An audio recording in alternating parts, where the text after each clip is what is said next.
The chapter name is d and f block element. तो आपको d series याद होगी, राइट? डी सीरीज में वी आर हैविंग, हमने पीरियोडिक टेबल पढ़ाई थी तो आपको एक निमोनिक टाइप का भी बताया था। साइंस टीचर वेरी क्रूअल, मांगे फी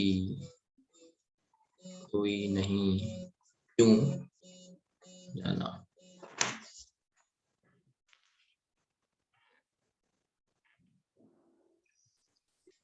फिर ओडी सीरीज में जर्रे नवाब, मौत तक रूठे रहे, खड़े आग में कूदे, एंड ला हफ्ता वरना रे उधर इधर पिटाई होगी, राइट? ये आपकी 3D series, 4D series and 5D series है। इसमें ये थर्ड ग्रुप है, इसमें हम इफेक्ट ऑफ 4F नहीं देखते हैं ना।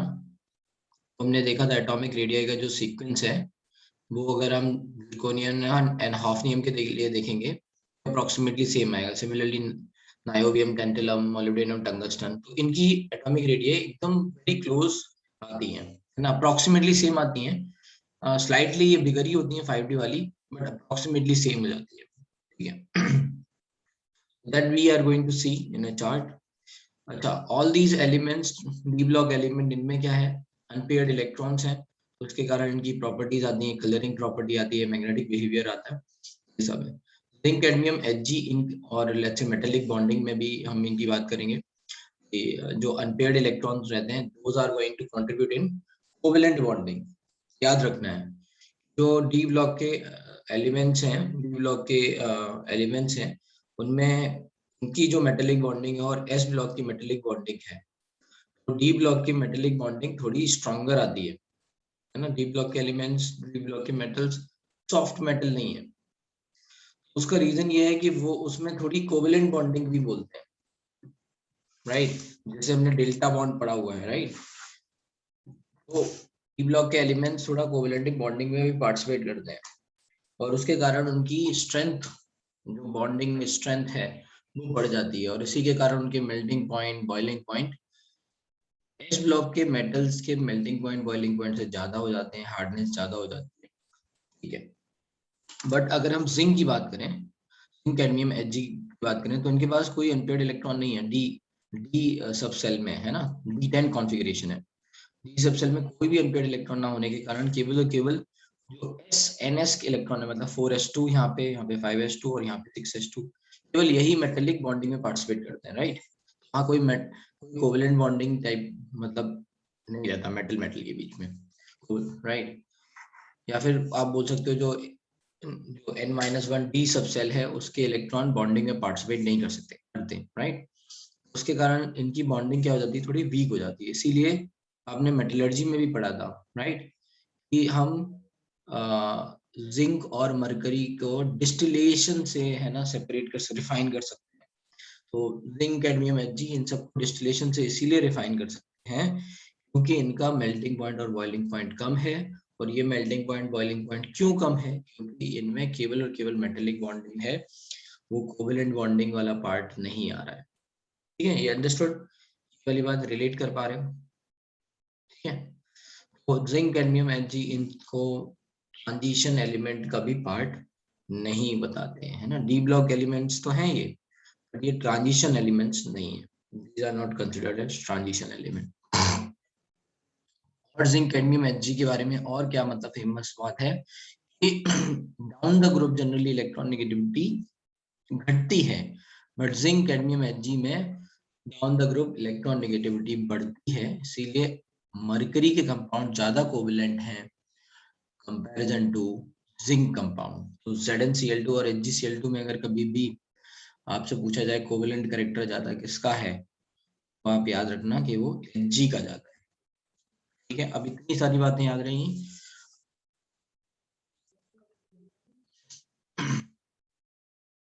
राइट? ये कुछ कुछ बातें हैं, जैसे ये आपको एलिमेंट्स पता होने चाहिए, इनके इलेक्ट्रॉनिक कॉन्फ़िगरेशन पता होने चाहिए, एंड आपको पता है कि बेसिक लेट्स से एक्सेप्शन देखे जाए इलेक्ट्रॉनिक कॉन्फ़िगरेशन में, तो यहाँ एक्सेप्शन है, मतलब जो फेमस वन है यहाँ है, बट यहाँ नहीं है। कॉपर में है, एजी में है, एयू में है, पैलेडियम में है और प्लेटिनम में है। पैलेडियम में D0 configuration, sorry S0 configuration, D10 configuration बन जाता है, ये थोड़ा अलग है। इसके अलावा भी छोटे मोटे कॉन्फ़िगरेशन लेट्स से यहाँ नायोबियम में है, में है, रुथेनियम में है, इनमें भी लेट्स से S1 आएगा, बट वो इतने इंपॉर्टेंट नहीं है जितने इंपॉर्टेंट ये कॉन्फ़िगरेशन है, इलेक्ट्रॉनिक कॉन्फ़िगरेशन। ये एक्सेप्शन याद रखना। इन सब में क्या आएगा, D5S1 है ना, यहाँ D10S1, D10S1, D10S1। यहाँ पे क्या आएगा, D10S0, और यहाँ क्या आएगा D, लेट्स से इसके केस में D9S1 प्लेटिनम में, ठीक है। ये थोड़े से अलग अलग हो गए S1 वाले। अब चलो चलते हैं, थोड़ी थोड़ी बातें यहाँ से देख लेंगे, right.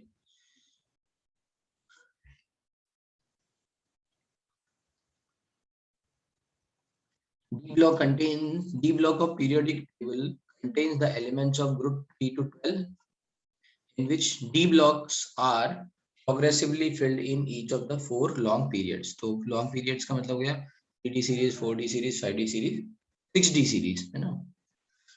The element constituting F block are those in which 4f and 5f orbital are progressively filled in the later two long periods. तो ये नीचे दिए गए हैं, these elements are formal member of group 3. आपको पता है F block के एलिमेंट्स को जगह जो गई है वो ग्रुप 3 में दी गई है, for which they have been taken out of a separate F block of the periodic table. The name transition and inner transition are often used to refer the elements of D block and M block respectively. ठीक है, इतनी बात पता है मैं already. There are mainly 3 series of the transition metal: 3D series, scandium to zinc; 4D series, yttrium to cadmium; and 5D series, lanthanum to, है ना, mercury. Omitting cerium to lutetium. ये cerium to lutetium क्या हो गया, 4f. The fourth 6D series would begin with actinium and still incomplete. ठीक है, अभी ये कंप्लीट हो चुकी है, थोड़ा पुराना NCERT है इसलिए, ठीक है। अभी 118 तक एलिमेंट बता दिए गए, राइट, तो भर चुका है पूरा। And the two series of inner transition metals 4f and 5f are known as lanthanide and actinides. Actinium के बाद actinides, lanthanum के बाद lanthanide, ठीक है। Strictly speaking, a transition element is defined as the one which have incomplete d-filled d orbital. तो हमने जैसे बोला था कि जो जिंक है उसमें D10 कॉन्फ़िगरेशन है, कोई भी इलेक्ट्रॉन जो है अनपेयर्ड इलेक्ट्रॉन D में प्रेजेंट नहीं है, या फिर बोल सकते हो आप कि D ब्लॉक फिल्ड होने के कारण, राइट, उसको आप इसमें काउंट नहीं करोगे, ट्रांजिशन एलिमेंट्स में काउंट नहीं करोगे। तो in its ground state or in any one of its oxidation state, zinc, cadmium, mercury of group 12 have full D10 configuration in their ground state as well as in their common oxidation state. Hence are not regarded as transition metal. तो ये कह रहे हैं कि Zn जो है उसमें भी इलेक्ट्रॉनिक कॉन्फ़िगरेशन 3d10 4s2 है, और जब Zn के कंपाउंड्स भी बनते हैं तो भी वो उनमें भी 3d10 है, तो ना तो यहाँ पे वो इनकम्प्लीट है ना वो यहाँ पे कंप्लीट है। So in either way this is not having incomplete d orbital, इसीलिए इसको ट्रांजिशन मेटल्स में काउंट नहीं किया गया। तो पूछा जाए कि ट्रांजिशन एलिमेंट्स क्या होते हैं, तो याद रहेगा इनकम्प्लीट फिल्ड d ऑर्बिटल जिनमें रहेगा, राइट, या at least one unpaired electron. Incomplete field d orbital का मतलब ही क्या है ना, कि अगर मान लो D9 कॉन्फ़िगरेशन भी आप लिखोगे, राइट, तो आपको एक क्या मिल जाएगा, अनपेयर्ड इलेक्ट्रॉन मिल जाएगा, right. However, being the end member of 3 transition series, the chemistry is studied along with the chemistry of transition element. तो ये कह रहे हैं इनकी केमिस्ट्री हम इन्हीं के साथ पढ़ेंगे, चलते हैं। The presence of partly filled D and F orbital in their atoms set the study of transition elements and their compounds apart from their main group elements. Yeah.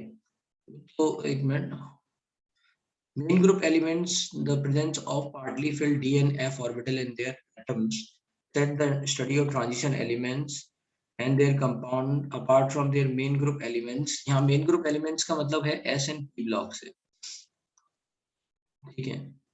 However, the usual theory of valence as applicable to the main group element can also be applied successfully to transition elements. ठीक है. Usual theory of balance का मतलब क्या है, जैसे हम बोलते हैं कि बॉन्डिंग में कितने इलेक्ट्रॉन पार्टिसिपेट करेंगे, राइट. तो that part, that main group elements जो हम एस-एन-पी ब्लॉक के लिए यूज करते हैं वो हम यहाँ पे भी अप्लाई कर सकते हैं. ठीक, वही कितनी वैलेंसी बनेगी, कितने इलेक्ट्रॉन पार्टिसिपेट करेंगे, kind of. Various precious metals such as silver, gold and platinum and industrial important metals like iron, copper and titanium form the part of transition element. ठीक है, तो ये बता रहे हैं कि भाई कौन से एलिमेंट्स हैं जो बहुत इंपॉर्टेंट है, बहुत यूजफुल है. ठीक है. In this unit, beside introduction, we shall first deal with the electronic configuration, occurrence and general characteristic of transition metals with special emphasis on ends in properties of first row.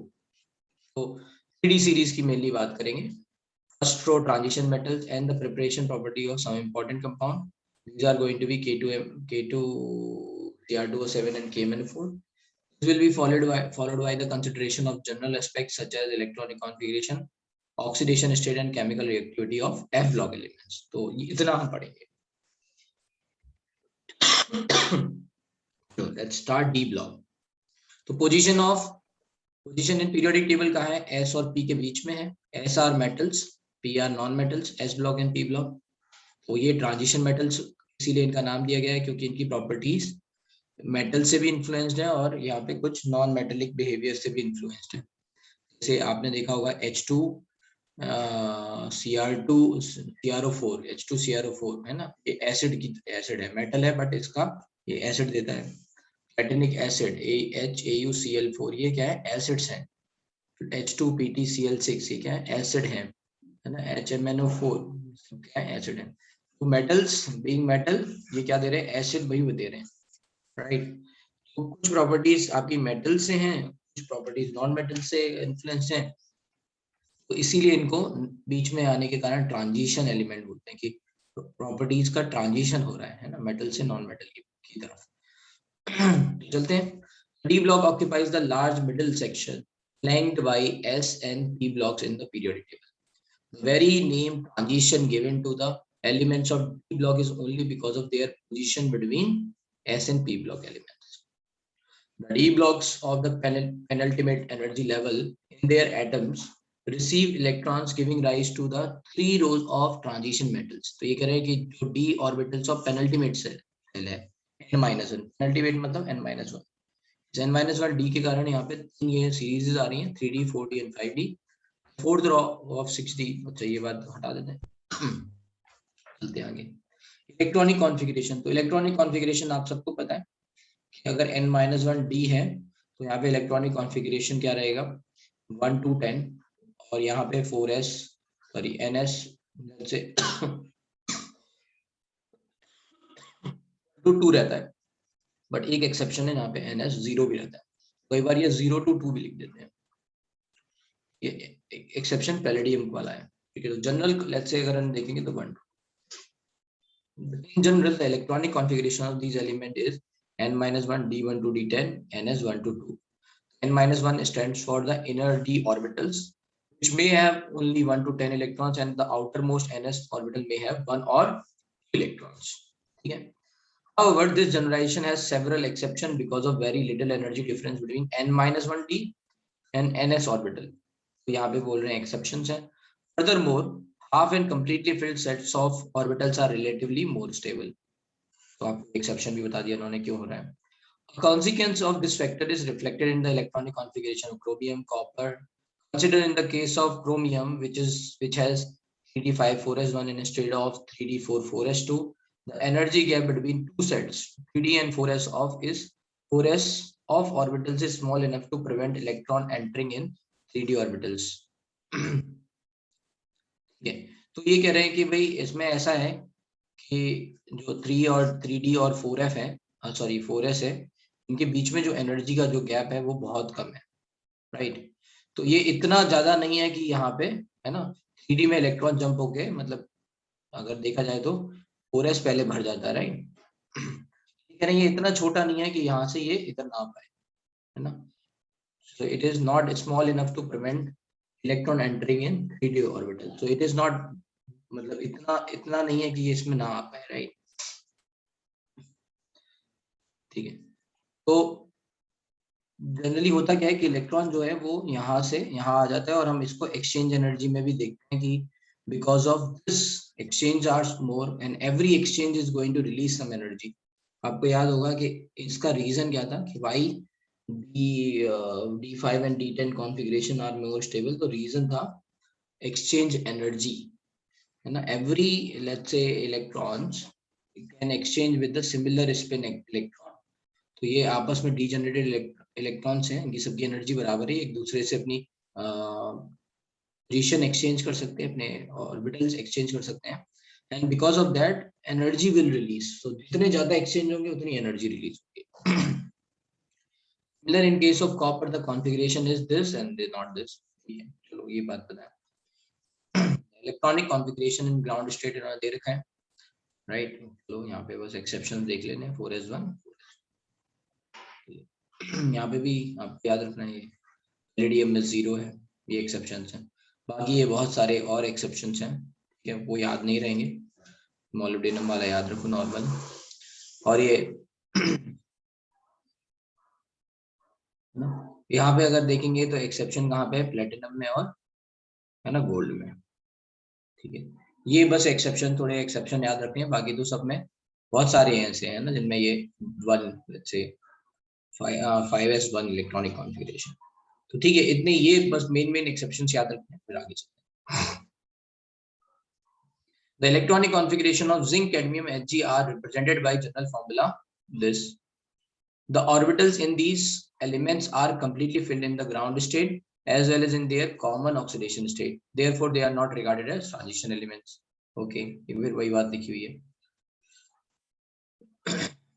The d orbitals of transition elements projects to the periphery of atoms more than the any other orbital. Periphery का मतलब क्या है कि ये ज्यादा spread है ना. तो वो पेनिट्रेशन इफेक्ट, कि अगर हम किसी भी लेट्स से सेल की बात कर रहे हैं तो उसके उस सेल के लेट्स से s ऑर्बिटल है वो ज्यादा क्लोजर टू न्यूक्लियस होंगे, p ऑर्बिटल्स थोड़े से और स्प्रेड होंगे, right, and d orbital is going to be further spread, right. Penetration effect जो हम बोलते हैं वो है यहाँ पे. Hence, they are more influenced by the surrounding as well as affecting the atoms or molecules surrounding them. In some let's say respect, the ions of the given DN configuration, okay, have similar magnetic and electronic properties. ये कह रहे हैं कि ions of a given DN configuration, ठीक है. तो means अगर कहीं पे लेट्स से हम देख रहे हैं D5 कॉन्फ़िगरेशन हमने देखा है, तो वी नो कि हमने कॉम्प्लेक्स कंपाउंड में देखा था कि भाई उनकी जो मैग्नेटिक प्रॉपर्टीज हैं वो सेम आएंगी, राइट. तो इस तरह का कॉन्फ़िगरेशन होगा या फिर इस तरह का कॉन्फ़िगरेशन होगा, राइट. तो भी मैग्नेटिक प्रॉपर्टीज सेम आएंगी. This is the only thing they are saying, भाई ऐसा भी कुछ बन सकता है, तो right. Partly filled d orbitals, तो अगर D5 सेम है, कंपाउंड्स की प्रॉपर्टीज भी लगभग सेम होगी, right. Partly filled d orbitals have elements exhibit certain characteristic properties such as display of variety of oxidation state. तो आपको पता है कि ट्रांजिशन एलिमेंट्स जो हैं उनकी वेरिएबल ऑक्सीडेशन स्टेट आती है. Formation of coloured ions, right, colour हम देख चुके हैं. Entering into complex formation with a variety of ligands. तो ये मतलब एक क्लासिकल प्रॉपर्टीज है, जैसे हम बोलते हैं एस ब्लॉक एलिमेंट्स की क्लासिकल प्रॉपर्टीज क्या हो गई कि वो आयनिक बॉन्ड बनाएंगे, right. These are going to have a strong ionic bond, तो उनके कारण उनके metallic melting point, boiling point बढ़ जाएंगे, राइट. ये कुछ ऐसी बातें हैं जैसे एस ब्लॉक एलिमेंट्स के लिए हम बोलते हैं, वैसे यहाँ पे डी ब्लॉक एलिमेंट के लिए ये कॉम्प्लेक्स बनाएंगे, कलर आएगा इनके कंपाउंड्स का, राइट. ऑक्सीडेशन स्टेट वेरिएबल होगी, kind of. Transition metals and there compound also exhibit catalytic property and paramagnetic behaviour. Catalytic property कैसे, जो ये अनपेयर्ड इलेक्ट्रॉन्स होते हैं ना, ये इनकी कैटालिटिक प्रॉपर्टी के लिए रिस्पॉन्सिबल होते हैं. कोई अगर मेटल है उसकी सरफेस, अभी हमने बताया जैसे डी ऑर्बिटल थोड़े बाहर की साइड है, जो जो इलेक्ट्रॉन्स होते हैं ये अनपेयर्ड इलेक्ट्रॉन, ये बाहर से कोई भी जैसे गैस आई या फिर कोई भी मेटल, कोई भी एलिमेंट है वो आ रहा है, उसका एटम आ रहा है, तो उसके साथ ये फिजिकल बॉन्ड या केमिकल बॉन्ड बनाने लग जाते हैं. इसके कारण क्या होता है, वो उस पर एड्सॉर्ब हो जाता है मेटेलिक सरफेस पे.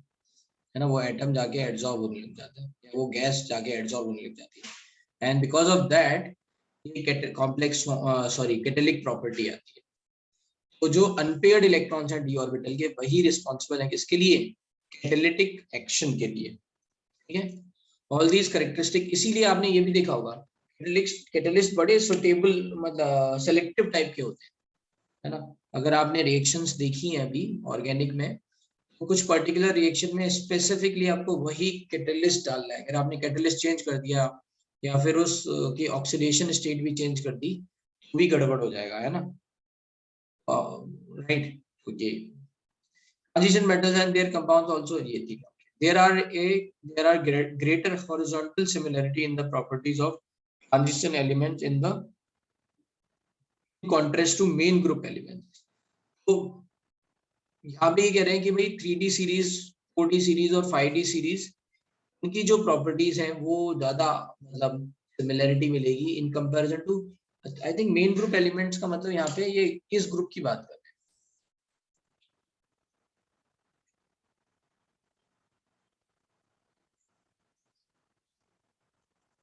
यहाँ पे एस ब्लॉक पी ब्लॉक के बारे में बात ना करके इस ग्रुप की बात करें, जैसे ये हो गया, है ना, ये थर्ड ग्रुप हो गया, ये फोर्थ ग्रुप हो गया। सो दे आर सेइंग कि इनकी प्रॉपर्टीज में सिमिलरिटी ना देखने की जगह, है ना, इनको अलग अलग ग्रुप कंसिडर करके पढ़ने की जगह हम ये हॉरिजॉन्टल लाइन में प्रॉपर्टीज पढ़ेंगे, रादर देन हम कहें एट्रियम लैंथेनम और हाफनियम पढ़े, फिर zirconium lanthanum, atrium lanthanum and actinium पढ़े, और ये जिरकोनियम हाफनियम पढ़े। इनकी जगह हम ऐसे हॉरिजॉन्टल लाइन में पढ़ेंगे। ये this is what they are saying, ठीक है।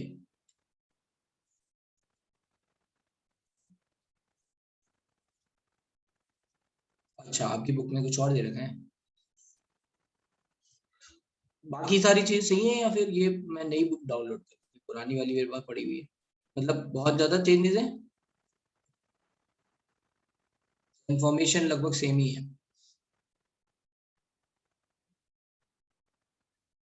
ये लिटिल है ना, तो छोड़ दो, एक आध जो जगह दिया जाएगा।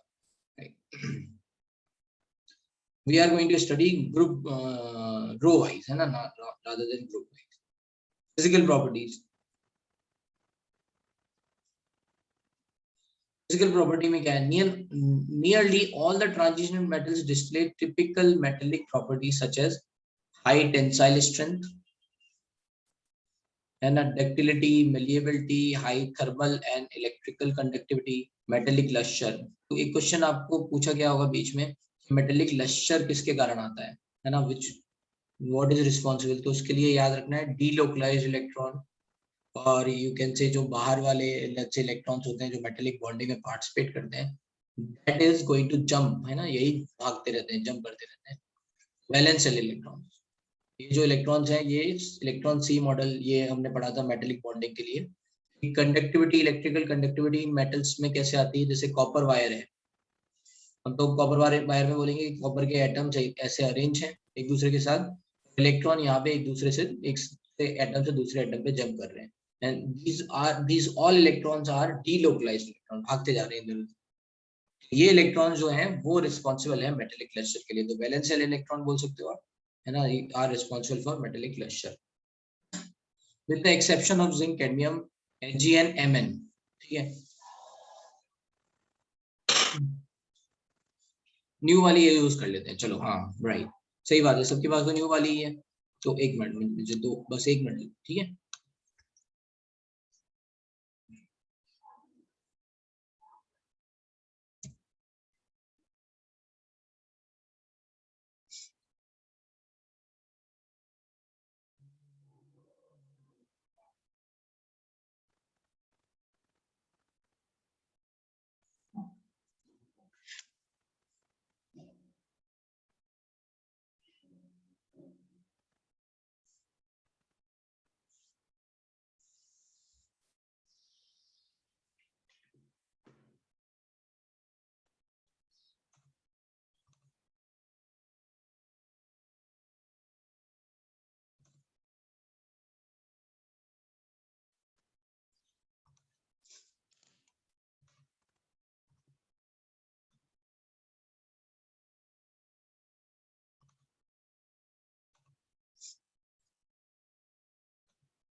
तो ओके, नाउ दिस वन। तो यहाँ पे क्या लिखा था, non-transition elements. There are greater similarity in the property of transition elements of a horizontal law in contrast. ये तो ये कह रहे हैं कि भाई 3D सीरीज हम एक साथ पढ़ेंगे, 4D सीरीज एक साथ पढ़ेंगे। तो नॉन ट्रांजिशन एलिमेंट्स मतलब फिर का मतलब हो गया कोई SNP ब्लॉक एलिमेंट। तो SNP block, okay, main group का मतलब फिर वो हम जो पहले समझ रहे थे वही है SNP ब्लॉक। तो कुल मिला के ये डी ग्रुप में, let's say D transition elements के लिए हम हॉरिजॉन्टली हम पढ़ते हैं, है ना। 3D सीरीज की प्रॉपर्टी एक साथ पढ़ेंगे 4D की। और हमने जब पढ़ा था तो SNP ब्लॉक में ग्रुप वाइज पढ़ा था, right, 15 group, 16 group, like that. Okay, तो ओके यहाँ तक पहुंच गए थे। With the exception of zinc, cadmium, mercury and Mn, they have one or more typical metallic structure at normal temperature. तो जो टिपिकल मेटेलिक स्ट्रक्चर है ये थोड़ा सा काइंड ऑफ सिंपल टाइप हो गया स्ट्रक्चर। टिपिकल मेटेलिक स्ट्रक्चर का मतलब है सिंपल टाइप, ठीक है। तो सिंपल क्या होगा, वो क्यूबिक होगा, है ना, क्यूबॉइड, सॉरी क्यूबॉइड कह रहा हूँ, ऑर्थोरोम्बिक होगा, रोम्बिक होगा, क्या होगा, वो थोड़ा अलग हो गया। तो टिपिकल मेटेलिक को इन्होंने यहाँ पे एक्स से रिप्रेजेंट कर दिया है, राइट, टिपिकल मेटल स्ट्रक्चर। ये बाकी अगर आप इसमें थोड़ा सा याद करना चाहो तो बड़ा सिमिलैरिटीज हैं। जैसे इनमें अगर आप देखो, पहले 3 ग्रुप लेते, नहीं सॉरी 4, ठीक है, 2-2 करके समझते हैं।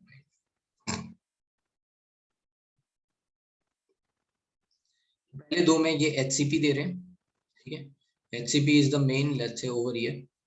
फिर बाकी 2 में आपको मिलेगा BCC, याद करने के लिए बड़ा आसान रहेगा, राइट, HCP, BCC। फिर आप अगर इस Mn को छोड़ दो तो फिर HCP 2 बार ना, HCP ये वाला एक्सेप्शन छोड़ दो तो ना, HCP, और फिर यहाँ पे बाकी 3 CCP। इनके मेटेलिक स्ट्रक्चर के लिए याद रखना है, पहले 2 HCP, फिर BCC, फिर ये HCP आ गए, फिर CCP। ओके, ये स्ट्रक्चर बता रहे हैं। मतलब अगर हम निकल की बात करेंगे तो निकल में क्यूबिक क्लोज पैकिंग होगी, राइट, मतलब FCC टाइप की, यहाँ BCC टाइप की, let's say cubic close packing, sorry यहाँ पे जो लेट्स से पैकिंग होगी वो BCC, बॉडी सेंटर्ड क्यूबिक की तरह होगी, और यहाँ पे हेक्सागोनल क्लोज पैकिंग होगी, ठीक है। ये BCC भी दिखेगा और HCP मेन है। तो ये कुछ इस तरह से इन्होंने दे रखा है कि भाई कौन कौन से कॉन्फ़िगरेशन आपको मिलेंगे। याद करने का बड़ा आसान है कि HCP ये 2 ग्रुप, फिर 2 ग्रुप BCC, फिर ये HCP, राइट, फिर यहाँ CCP। Transition elements are very hard and have low volatility. अगर भाई हार्ड हो जाएंगे, मेल्टिंग पॉइंट, बॉइलिंग पॉइंट बढ़ जाएगा तो उनकी वॉलेटिलिटी कम हो जाएगी। Their melting point and boiling points are high. Depicts in the melting point of transition metals belonging to 3D, 4D and 5D series. ठीक है, तो ये इन्होंने एक मेल्टिंग पॉइंट का लेट्स से ऐसे सीक्वेंस दे रखा है। यहाँ पे कुछ आइडिया हम यहाँ पे लगा सकते हैं। वी कैन से कि देखो यहाँ पे ये बढ़ रहा है ऐसे टंगस्टन तक, टंगस्टन आपको पता भी है कि इसीलिए वो फिलामेंट वगैरह बनाने में, है ना, बल्ब के यूज होता था। इसका मेल्टिंग पॉइंट बहुत ज्यादा हाई है, और कुछ इस तरह से यहाँ पे ना ये सीक्वेंस बैठ रहा है। 5D सीरीज ऊपर है 4D से, एंड 4D ऊपर है 3D से। कंपैरेटिवली अगर मेल्टिंग पॉइंट का अगर हम यहाँ पे देखेंगे तो ये इस तरह से बढ़ रहा है 3D, 4D और 5D। यहाँ थोड़ा सा एक्सेप्शन है जिसको हम यहाँ अभी बाद में लिखेंगे, राइट, थोड़ा सा ध्यान रखना पड़ेगा यहाँ पे। ओके, तो एक जनरल आपको ये है कि 5D सीरीज के एलिमेंट्स का मेल्टिंग पॉइंट 4D सीरीज से ज्यादा है, 4D का 3D से ज्यादा है। अब बात आती है कि ये बढ़ रहा है और फिर घट रहा है ना। कुछ एक्सेप्शन ये Mn वाले छोड़ दो, Mn, टेक्टिनियम, ये सब छोड़ दो, right, and we can see कि यहाँ पे मतलब यहाँ डिप ऑब्जर्व हो रहा है। If you are going to see तो यहाँ पे सबसे ज्यादा जो मेल्टिंग पॉइंट है इन्हें corresponding let's say series, 3D series में सबसे ज्यादा क्रोमियम का, 4D सीरीज में मोलिब्डेनम का, एंड 5D सीरीज में टंगस्टन का है। व्हाई दिस इज रिलेटेड, है ना, इसका रीजन क्या है? इसका रीजन हमने आपको बताया था कि ट्रांजिशन एलिमेंट्स में जो इनर डी सेल इलेक्ट्रॉन है, मतलब n-1 डी सबसेल इलेक्ट्रॉन्स हैं, है ना, डी ऑर्बिटल इलेक्ट्रॉन्स हैं, वो भी बॉन्डिंग में पार्टिसिपेट करते हैं। तो जितने ज्यादा अनपेयर्ड इलेक्ट्रॉन होंगे उतनी ज्यादा कोवेलेंट बॉन्डिंग होगी। क्या? फिर से सुनो। तो n-1 डी है, राइट, n-1 डी इलेक्ट्रॉन है, वो भी बॉन्डिंग में, कोवेलेंट बॉन्डिंग बोल लो या फिर एक स्पेसिफिक टाइप की मेटेलिक बॉन्डिंग बोल लो, कुछ भी बोल लो, मतलब वो भी बॉन्डिंग में पार्टिसिपेट करते हैं। उनकी बॉन्डिंग के कारण जो मेटल्स हैं उनमें आपस में जो इंटरेक्शन है ना वो बढ़ जाता है, राइट, क्योंकि एस इलेक्ट्रॉन तो पार्टिसिपेट कर ही रहे हैं। n-1 n-1 पता नहीं ये कहाँ है, इन्होंने ड्रॉ नहीं करे, दो से ड्रॉ की उस पर ध्यान देते हैं। जो n-1 एलिमेंट्स हैं, n-1 डी के जो इलेक्ट्रॉन्स हैं, राइट, वो भी बॉन्डिंग में पार्टिसिपेट करते हैं। तो जितने ज्यादा अनपेयर्ड इलेक्ट्रॉन उतनी स्ट्रॉन्ग बॉन्डिंग। आपको पता है कि अगर हम क्रोमियम के लिए देखें, किसी के लिए भी देखें, D5NS1, राइट, ये इलेक्ट्रॉनिक कॉन्फ़िगरेशन जनरली है। यहाँ पे नंबर ऑफ अनपेयर्ड इलेक्ट्रॉन 5 और पार्टिसिपेट कर रहे हैं बॉन्डिंग, है ना। एस के इलेक्ट्रॉन तो पार्टिसिपेट करते ही हैं, तो टोटल ये 6 इलेक्ट्रॉन हो गए बॉन्डिंग में पार्टिसिपेट करने वाले, है ना। ये 6 इलेक्ट्रॉन्स हैं, बाकी सब में ये यहाँ पे इलेक्ट्रॉन्स बढ़ रहे हैं, है ना, ऑफनियम से टेंटलम, टेंटलम से टंगस्टन, राइट। तो यहाँ पे जो डी के इलेक्ट्रॉन्स हैं, राइट, अनपेयर्ड इलेक्ट्रॉन्स, वो यहाँ पे तो आ गए 2, यहाँ पे हैं 3, इस वाले केस में 4 और एस के 2, तो 6 हो गए, इसमें 3 2 5 हो गए, 2 4 हो गए। ऐसे धीरे धीरे क्या कर रहे हैं, नंबर ऑफ अनपेयर्ड इलेक्ट्रॉन्स घट रहे हैं, राइट। इस तरह से ये इसका रीजन दिया जाता है कि भाई यहाँ पे मेल्टिंग पॉइंट का पीक क्यों आ रहा है, क्योंकि इनर जो आपका, या फिर इनर बोल रहा हूँ, या फिर डी सब सेल के इलेक्ट्रॉन्स है वो भी बॉन्डिंग में पार्टिसिपेट कर रहे हैं। ये क्लियर है दिमाग? अब बात आती है कि ये इनके डिप क्यों आ रहा है, why these are having a dip, Mn और ये टेक्टिनियम, इन सब का डिप यहाँ पे क्यों आया। ये तो इसका रीजन ये इसलिए बोला गया कि जनरली आपने मेटेलिक रेडियाई वगैरह पढ़ी थी, राइट, राइट। जब रेडियाई, एटॉमिक रेडियाई पढ़ी थी, तो उसमें हमने देखा था कि एटॉमिक रेडियाई जो है टाइप्स ऑफ बॉन्डिंग से इन्फ्लुएंस हो जाती है, राइट, कि भाई कितना स्ट्रॉन्ग बॉन्ड बन रहा है आपस में, कोवेलेंट बॉन्ड बन रहा है या मेटेलिक इंटरेक्शन है क्या है, और इसके हिसाब से एटॉमिक रेडियाई इन्फ्लुएंस होती है, ठीक है। तो यहाँ पे क्या है, Mn being D5 4s2 electron, it is stable. यहाँ पे क्या हुआ, क्या हो गया, स्टेबल हो गया कॉन्फ़िगरेशन, ठीक है। स्टेबल कॉन्फ़िगरेशन होने के लिए वो बॉन्डिंग वाला जो कॉन्सेप्ट था कि बॉन्डिंग करनी है ना टू गेन स्टेबिलिटी, उस हिसाब से बोलते हैं भाई स्टेबल कॉन्फ़िगरेशन है। जैसे europium is also a exception, ठीक है, यूरोपियम एफ ब्लॉक में आता है यूरोपियम, उसका एक्सेप्शन क्यों आता है, उसका साइज बड़ा है, ये सब, तो उसका एक्सेप्शन भी इसीलिए बोलते हैं कि जो स्टेबल कॉन्फ़िगरेशन होने से क्या है, जो इंटरेक्शन है वो वीक हो गया, ठीक है। तो जो इंटरेक्शन वीक हो गया तो फिर क्या हुआ, मेल्टिंग पॉइंट थोड़ा सा कम आ गया, या फिर मेटेलिक बॉन्डिंग जो है वो कम कम हो गई, इस तरह से बोलते हैं।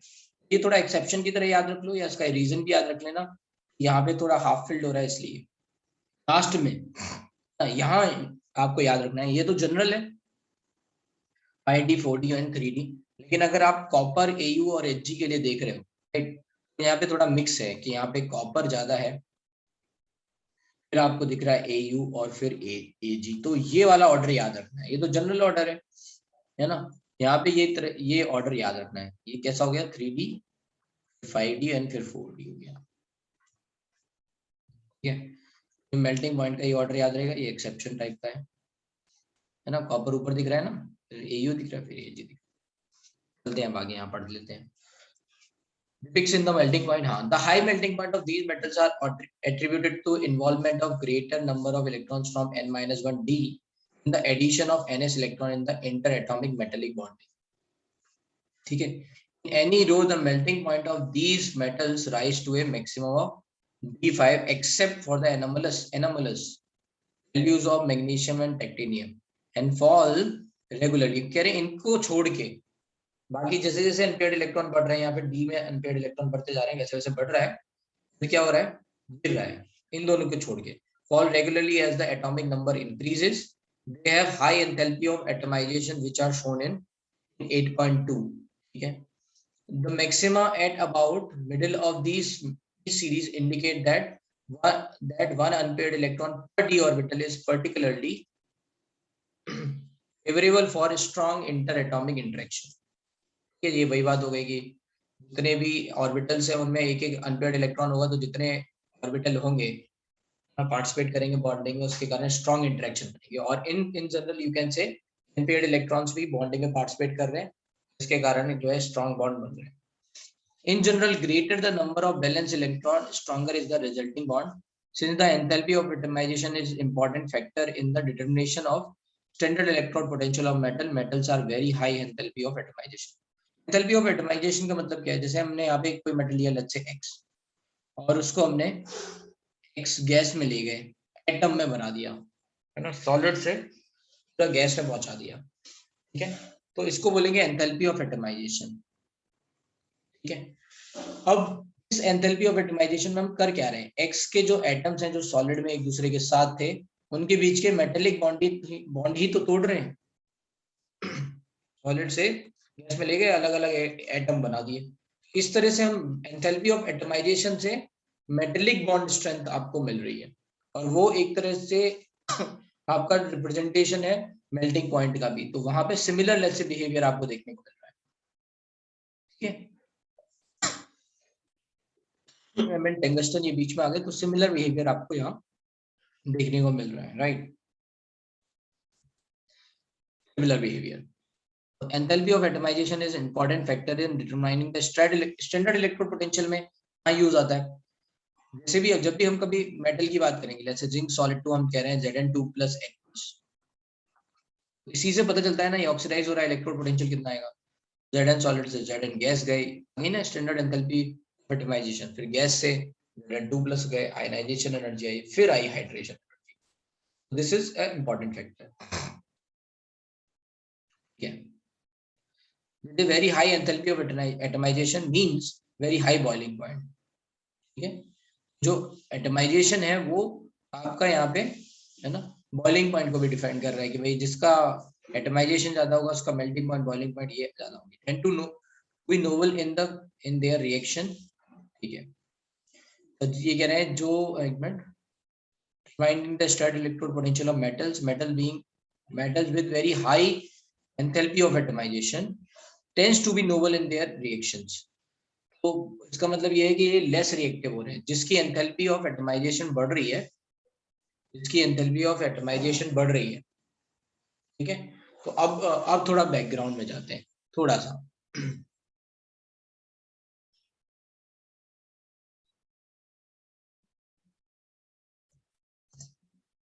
तो जब हम बात करते थे लिथियम वगैरह के लिए, जैसे लिथियम सॉलिड से लिथियम प्लस एक्वस, और हम यहाँ डेल्टा एच रिएक्शन निकाल रहे हैं, this delta H reaction is going to influence oxidation आसानी से हो रहा है या नहीं हो रहा है ना, ये आसानी से हो रहा है या नहीं हो रहा है। क्या देखते थे, लिथियम सॉलिड से लिथियम गैस से lithium plus gas, lithium plus gas से लिथियम प्लस एक्वस। यहाँ कौन सी एनर्जी लगी, सब्लिमेशन। यहाँ कौन सी एनर्जी लगी, आयनाइजेशन। यहाँ कौन सी एनर्जी लगी, हाइड्रेशन। सब्लिमेशन या एटमाइजेशन आप इसको लिख सकते हैं।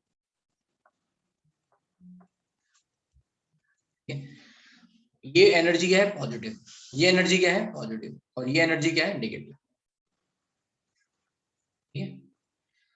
अब इस रिएक्शन के लिए अगर ये ओवरऑल एनर्जी जो है नेगेटिव आएगी, overall delta H reaction negative आएगी। नेगेटिव कब आएगी, जब ये कम हो, ये कम हो, या फिर ये बहुत ज्यादा हो।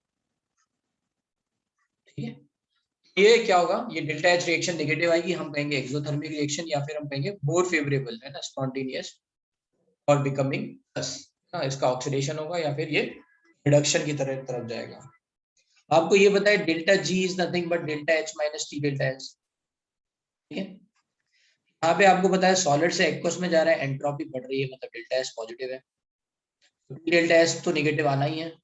अगर डेल्टा एच भी निगेटिव आ रहा है इसका मतलब क्या हो गया, डेल्टा जी निगेटिव हो गया, मतलब ये फेवरेबल रिएक्शन है ना, अच्छी तरह से फेवरेबल रिएक्शन है। डेल्टा जी ज्यादा है तो के इक्विलिब्रियम ज्यादा हो जाएगा। Remember all these things are going to related. Delta G जितना ज्यादा निगेटिव उतना बढ़िया, मतलब ये इतनी आसानी से ये प्लस में जाएगा, उतनी आसानी से ये प्लस में जाएगा, और यू कैन से उतना अच्छा रिड्यूसिंग एजेंट होगा, है ना, कि खुद ऑक्सीडाइज होगा दूसरे को रिड्यूस करेगा। अब सोचो कि अगर ये वैल्यू बढ़ जाए,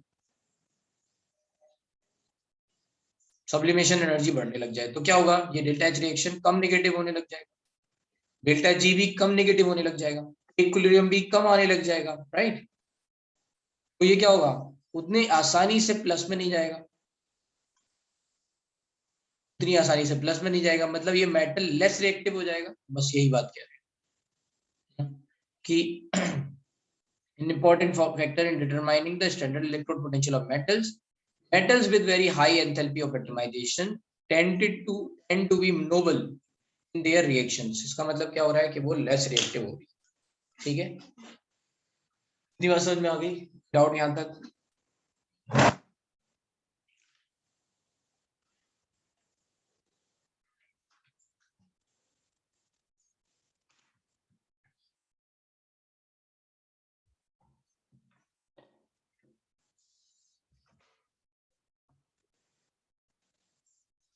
क्लियर है, सबको क्लियर है, समझ में आ गया?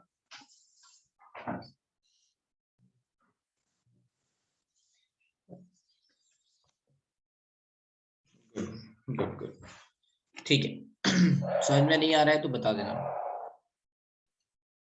ठीक है। तो अनदर ये इन्होंने यहाँ पे फैक्टर बता दिया एटमाइजेशन एनर्जी का भी।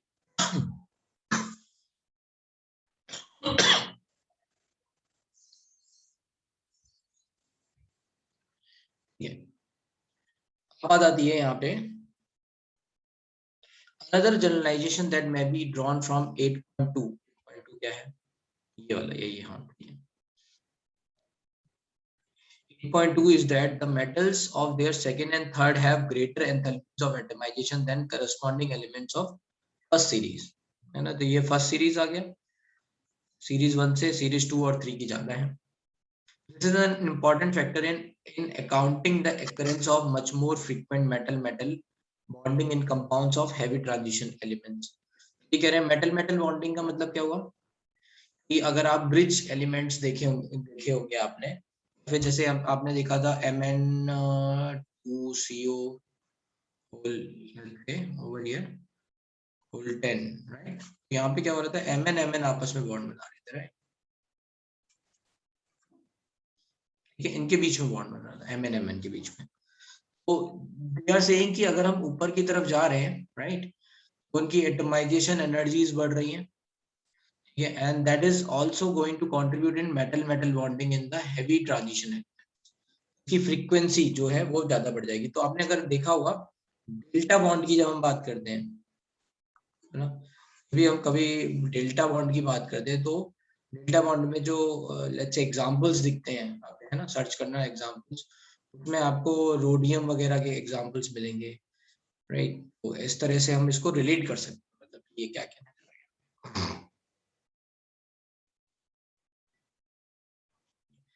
ये जो ट्रेंड है इसमें बस थोड़ा सा एक्सेप्शन यहाँ पे भी है, you can see this is let's say little bit different।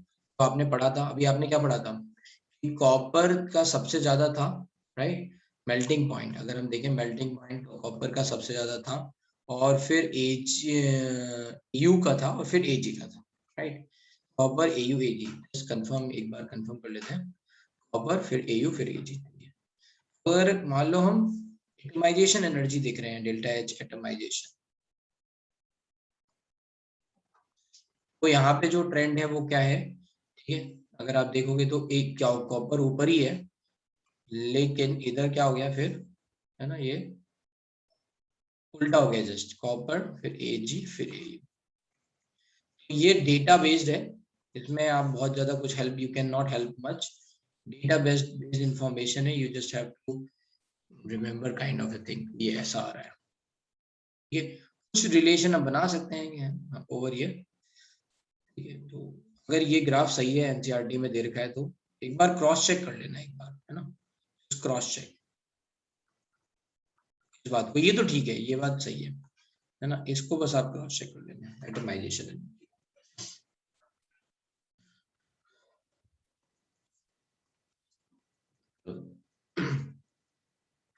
Variation in atomic and ionic size of transition metals.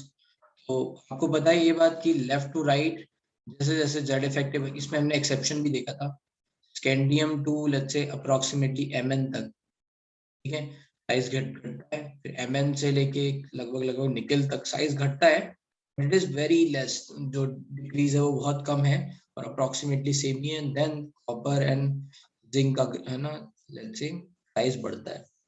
And अगर हम 3D 4D सीरीज में देखें तो 3D से 4D में बढ़ता है, 4D और 5D का अप्रोक्सीमेटली सेम आ जाता है। So this is what we are going to see the let's say size over here. Periodic properties से हमने ये relation उठाया है, we'll see over here. In general, ions of same charge in the given series shows progressive decrease in radius, increasing atomic number. This is because the new electron enters in a orbital each time the nuclear charge increase by unity. ठीक है, ये कह रहे हैं कि देखो भाई इसमें क्या है कि अगर हम कोई भी लेट्स से सेम मेटल्स ले लें, M2+ का इलेक्ट्रॉनिक कॉन्फ़िगरेशन ले लें, राइट, तो यहाँ पे जैसे जैसे हम एटॉमिक नंबर बढ़ाएंगे, Z effective is Z minus sigma, जैसे जैसे हम बढ़ाएंगे है ना, ये Z इफेक्टिव बढ़ेगा और इसके कारण जो है डिक्रीज आएगा, decrease in radius with increasing atomic atomic number. This is because the new electron enters in p orbital each time the nuclear charge Z है ना increases by unity. ठीक है, तो एक अगर आगे बढ़ाएंगे तो यूनिट बढ़ेगा. May be recalled by that the shielding effect of d electron is not that effect. Sigma की वैल्यू उतनी नहीं आएगी एक्सपेक्टेड से, इसी के कारण जेड इफेक्ट बढ़ रहा है. Hence the net electrostatic attraction between the nuclear charge and the outermost electron increases. ये तो जेड इफेक्टिव बढ़ गया, ठीक है, जितना आपने सोचा था उससे ज्यादा हो गया. outermost electron increases and the ionic radii increase. ठीक है, the same trend is observed in the atomic radii of given series. जो ions के लिए बात कर रहे हैं वही atomic radii के लिए भी बात कर रहे हैं, ठीक है. However, the variation within the series is quite small. ठीक है, ये कह रहे हैं कि इसके कंपैरिजन में यहाँ पे जो वेरिएशन है उसमें जो चेंज है थोड़ा सा अलग रहेगा, स्मॉल रहेगा, राइट. इसमें चेंज क्यों बता रहे हैं, क्योंकि देखो इसमें क्या करते हैं, डी इलेक्ट्रॉन एस का आपने बिल्कुल कंप्लीटली निकाल दिया, ठीक है. आपने क्या किया, इस आयन का जब भी हम बात कर रहे हैं 2+, तो एस के इलेक्ट्रॉन्स तो निकल चुके हैं पूरे, जो लास्ट इलेक्ट्रॉन है वो डी का ही इलेक्ट्रॉन है, इलेक्ट्रॉन से बात हो रही है, ठीक है.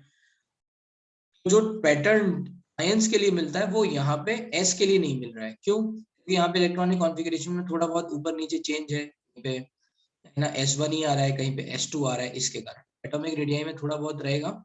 आयंस में जो चेंज जो वेरिएशन है वो थोड़ा सा आपको रेगुलर मिलेगा in comparison to atomic radii. This is what they are trying to से.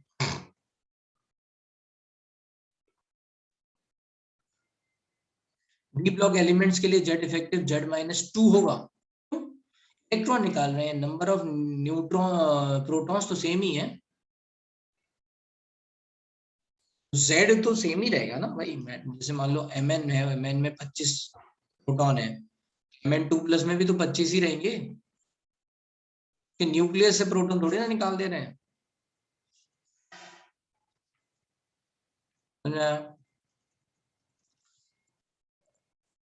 इलेक्ट्रॉन निकाल रहे हैं, राइट.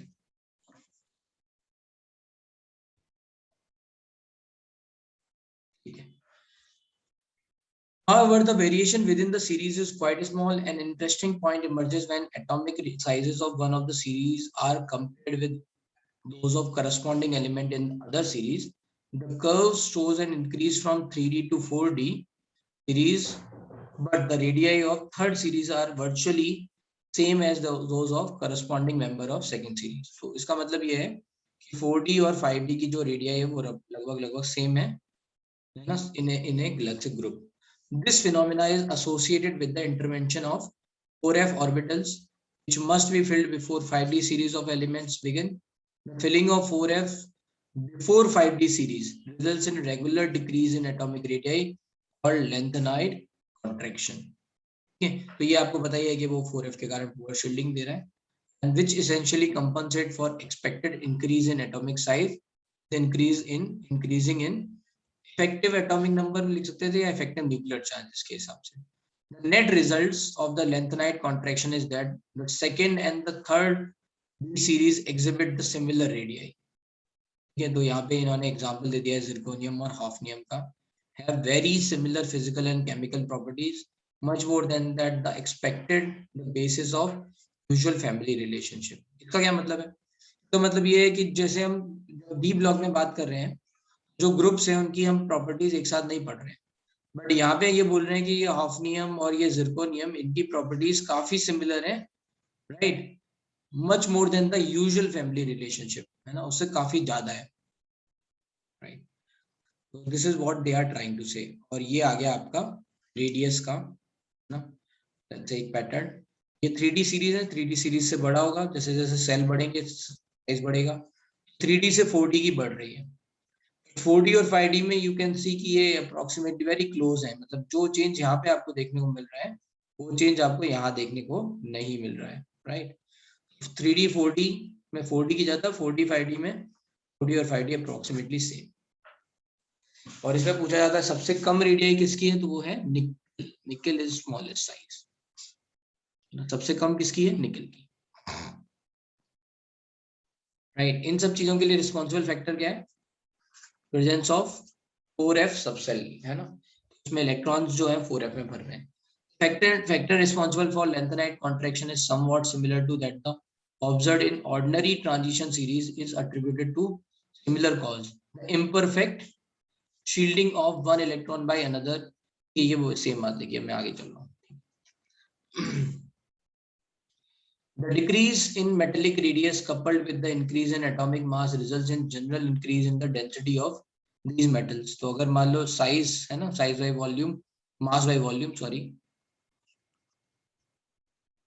मास बढ़ रहे हैं, है ना, 5D 4D इनमें, और वॉल्यूम जैसे 5D के लिए वॉल्यूम घट रहा है तो डेंसिटी बढ़ जाएगी. Plus from titanium to copper significant increase in density में बी नोटेड. अच्छा, एक पर्टिकुलर अक्रॉस द सीरीज अगर हम देखेंगे तो मास बढ़ेगा तो डेंसिटी बढ़ेगी. तो कुछ कुछ ऐसी बातें इन्होंने बताई. ठीक है, अब ये एक टेबल है, इस टेबल को बहुत ध्यान से समझना है, इसको इस पे हम बार बार आएंगे, मतलब इस टेबल पे. एनीवे, तो ये atomic number, electronic configuration, move on, atomization, right, ये एटमाइजेशन है. ठीक है. Then ionization enthalpies. तो आयनाइजेशन एंथैल्पी में क्या होगा, जनरली आयनाइजेशन एंथैल्पीज जो है वो लेफ्ट टू राइट क्या होंगी, बढ़ेंगी. कुछ एक्सेप्शंस मिलेंगे आपको, राइट, कहाँ कहाँ पे मिल रहे हैं, जैसे यहाँ पे घट जा रही है, छोटे मोटे एक्सेप्शंस हैं, ज्यादा बड़े बड़े नहीं है. जैसे यहाँ निकल और लेट्स से नहीं, निकल नहीं, ये तो बढ़ रहा है, इधर हो गया है ना, ये कुछ एक्सेप्शंस है, बट ऐसे याद नहीं रखना है, बहुत ज्यादा हो जाएंगे फिर एक्सेप्शंस. हाँ, डेल्टा H2 के एक्सेप्शन याद रख सकते हो, H1 के छोड़ दो, 2 में आपको दिख सकता है, राइट, भाई Mn plus and let's say chromium 2 plus. Chromium 2 plus में क्या होगा, क्रोमियम क्या था, D5S1, राइट. दूसरा वाला इलेक्ट्रॉन कहां से निकलेगा, D5 से निकलेगा. Mn2 प्लस में D5 4s2, दूसरा वाला इलेक्ट्रॉन कहां से निकलेगा, S से निकलेगा. तो किसका ज्यादा आएगा, क्रोमियम 2 प्लस का. इसलिए ये वैल्यू आप देख सकते हो, यहाँ पे एक्सेप्शन ज्यादा आसानी से दिखेगा. ठीक है, तो इधर लेफ्ट टू राइट बढ़ता है, बढ़ रहा है, ठीक है, बट यहाँ घट गया. ऐसे यही वाला एक्सेप्शन आपको कॉपर के लिए भी दिख जाएगा, राइट, है ना, यहाँ पे. तो कॉपर में D10 कॉन्फ़िगरेशन, D10 कॉन्फ़िगरेशन से इलेक्ट्रॉन निकल रहा है, और जिंक में 4s से इलेक्ट्रॉन निकलेगा. तो ये जनरली लेफ्ट टू राइट बढ़ता है, बट यहाँ पे घट रहा है इनमें. ऐसे डेल्टा H3 में दिख जाएगा. डेल्टा H3 में क्या होगा, Mn में थर्ड इलेक्ट्रॉन D5 से निकलेगा, और है ना, और Fe में ये जो है ना। थर्ड इलेक्ट्रॉन होगा वो कहाँ से निकलेगा, D6+2 है, थर्ड इलेक्ट्रॉन D6 से निकलेगा, D5 थोड़ा ज्यादा होगा, है ना। ये ऐसे एक्सेप्शन ये यहाँ देख सकते हो, यहाँ आसानी से दिखेंगे आपको, क्लियर है। D5 D10 एंड यहाँ पे इनसे रिलेटेड प्रॉपर्टीज। वही इतनी बात समझ में आ रही है। इस वाले में डेटा बहुत ज्यादा है, डेटा बहुत ज्यादा है, तो सारा डेटा याद नहीं हो सकता और सारे ट्रेंड याद नहीं हो सकते। जो कुछ ट्रेंड हैं जो बड़े कॉमन से हैं वो याद रखो।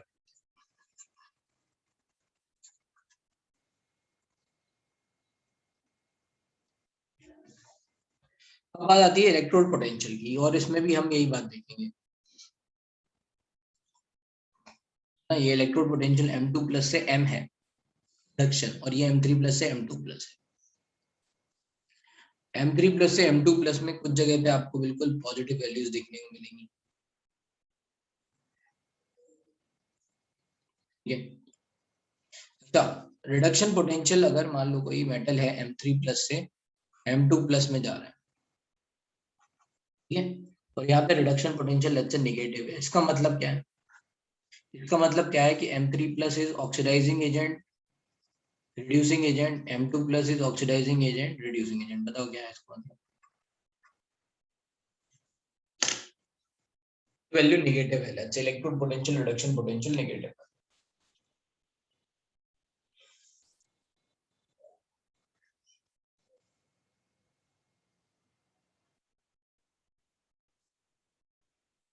तो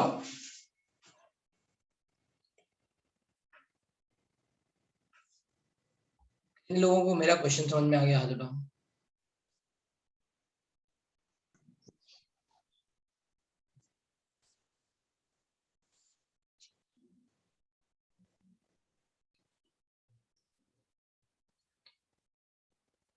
बस 10 लोगों को क्वेश्चन समझ में आया है। तो भाई ये रिएक्शन में डेल्टा ई जो है इलेक्ट्रोड पोटेंशियल वो निगेटिव दे रखा है, ठीक है, ये वैल्यू निगेटिव दे रखी है। तो आपको बताना है कि कौन सी वाली रिएक्शन होगी, ये वाली होगी कि ये वाली होगी, पहले तो इसका मतलब ये है। जब आप ये पता लगा लोगे तो फिर आप कह सकते हो कि ये पर्टिकुलर आयन ऑक्सीडाइज होगा, रिड्यूस होगा, क्या होगा, तो वो किसकी तरह बिहेव करेगा। समझ में आ गया, आप बता दो सब लोग आंसर।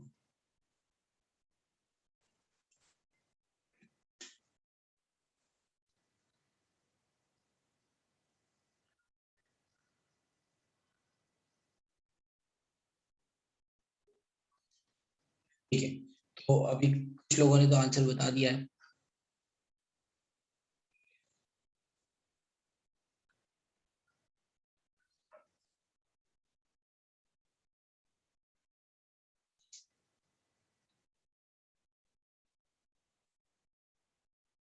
ठीक है, चलते देखते हैं। तो अब बात आती है, राइट, कि यहाँ क्या हो रहा होगा। तो जब भी इलेक्ट्रोड पोटेंशियल नेगेटिव आ रहा है, ये रिडक्शन इलेक्ट्रोड पोटेंशियल है, 3+ से 2+ रिडक्शन पोटेंशियल है, तो ये 3+ से 2+ नहीं जाएगा, है ना। नेगेटिव का मतलब क्या है, रिड्यूस नहीं होगा, this reaction will not happen, है ना, राइट। जैसे हमने लिथियम से देखा था, लिथियम से लिथियम प्लस जो है वो वैल्यू नेगेटिव आती थी, -2.3 वोल्ट, लिथियम प्लस इक्वल्स हम बोलते थे कि ये, सॉरी ये प्लस में है, उल्टा लिखना था, लिथियम प्लस से लिथियम जो है वो माइनस आती थी। तो मतलब क्या था, ये नहीं होगा, और इसका मतलब उल्टा क्या हुआ, ये होगा, राइट। तो M2+ is going to oxidize to M3+, तो M2+ ऑक्सीडाइज हो रहा है, हो रहा है M2+ ऑक्सीडाइज हो रहा है M2+ ऑक्सीडाइज हो रहा है, इसका मतलब क्या है, M2+ दूसरों को रिड्यूस करेगा, है ना, M2+ दूसरों को रिड्यूस करेगा, तो आंसर क्या हो गया, M2+ is going to be reducing agent.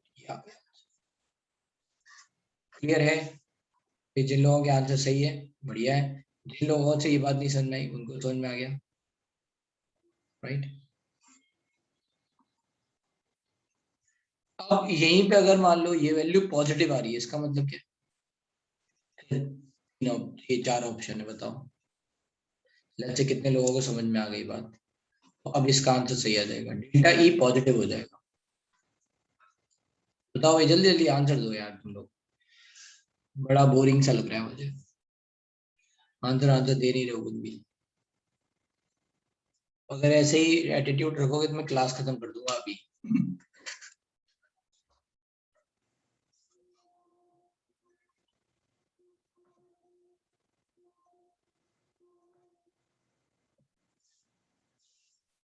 हाँ भाई, जल्दी जल्दी लिखो लिखो सब लोग फास्ट। 4-5 लोगों से नहीं होगा ये, 4-5 लोग तो मुझे पता है कि ये पढ़ रहे हैं, उनके रिस्पॉन्स आते रहते हैं, मुझे बाकी लोगों के भी रिस्पॉन्स चाहिए। बताओ भाई क्या होगा?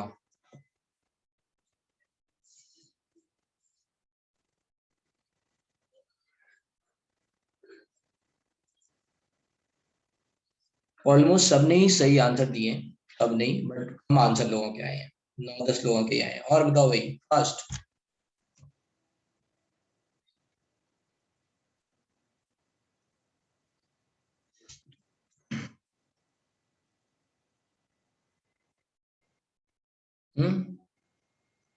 तो आंसर हो जाएगा M3+ will be oxidizing agent. हो जाएगा M3+ will be oxidizing agent. क्या होने लग जाएगा अब यहाँ पे? अगर ये डेल्टा ई पॉजिटिव हो जाएगा, इसका मतलब क्या है कि M3+ रिड्यूस होगा। M3+ रिड्यूस होगा, that means M3+ is going to be a oxidizing agent. हम इसके बारे में कोई कमेंट कर सकते हैं अभी? नहीं, M2+ के बारे में नहीं, क्योंकि हमें पता नहीं है। हमको ये पता है कि ये इधर होना चाहता है, और हमको पता है ये नहीं, इधर से इधर नहीं होना चाहता है, राइट। हमें ये नहीं पता है कि ये इधर भी होना चाहता है या नहीं, right. Can not comment over here oxidize होना चाहता है, रिड्यूस होना चाहता है, राइट। तो we can only comment about M3+। M3+ is going to be a oxidizing agent. तो हमें फर्दर इंफॉर्मेशन और मिल जाएगी, ठीक है। तो वी कैन से कि यहाँ पे ये किधर जाएगा, क्या होगा, है ना, कैसा रहेगा। बट अभी के लिए केवल इतना है ना, M3+ is going to be oxidizing agent, ठीक है। अब सोचो कि यहाँ पे वैल्यू जो है, राइट, ये इलेक्ट्रोड पोटेंशियल की वैल्यू जो है वो कम नेगेटिव क्यों होती जा रही है, पहले ये सोचो, है ना। बीच बीच में एक आध जगह यहाँ पे पॉजिटिव भी हुई है 3D सीरीज में, बट ये कम नेगेटिव होते जा रही है, वाई? बताएगा, ओरली बताना है, लिख नहीं। हम लोग कैसा करो, ये जो वो मैंने चार्ट बनाया था, जो मैंने अभी एक चार्ट बनाया था ना, ऑक्सीडेशन पोटेंशियल रिडक्शन पोटेंशियल के लिए, डेल्टा एच रिएक्शन वाला, ये आगे रुक जाओ, ये वाला, है ना। ऐसा चार्ट बनाओ और सोचो कि कौन से फैक्टर हैं जो लेफ्ट टू राइट जाने पे बढ़ेंगे घटेंगे, क्या होगा, दिस थिंग, है ना। Some information is given over here. ऐसा आप लोग चार्ट बनाओ, फिर M2+ के लिए बनाओ। लिथियम जैसे हमने लिखा है वैसे आप लिखो, मेटल सॉलिड से मेटल 2+, सॉरी मेटल गैस, फिर मेटल 2+, गैस, फिर उसके बाद metal equals 2+, right. And then just check क्या हो रहा है यहाँ पे।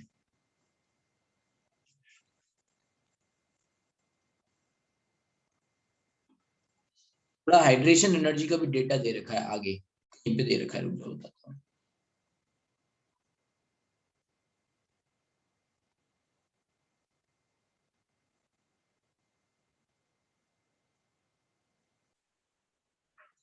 ये दे रखा है hydration energy, ionization energy, atomization दे रखा है, आयनाइजेशन दे रखा है, हाइड्रेशन दे रखा है।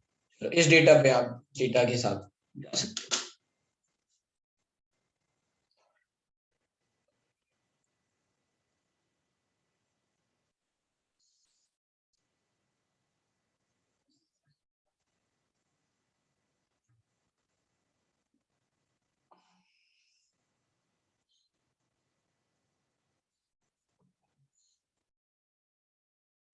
देख के बता रहे हैं भाई, हाँ।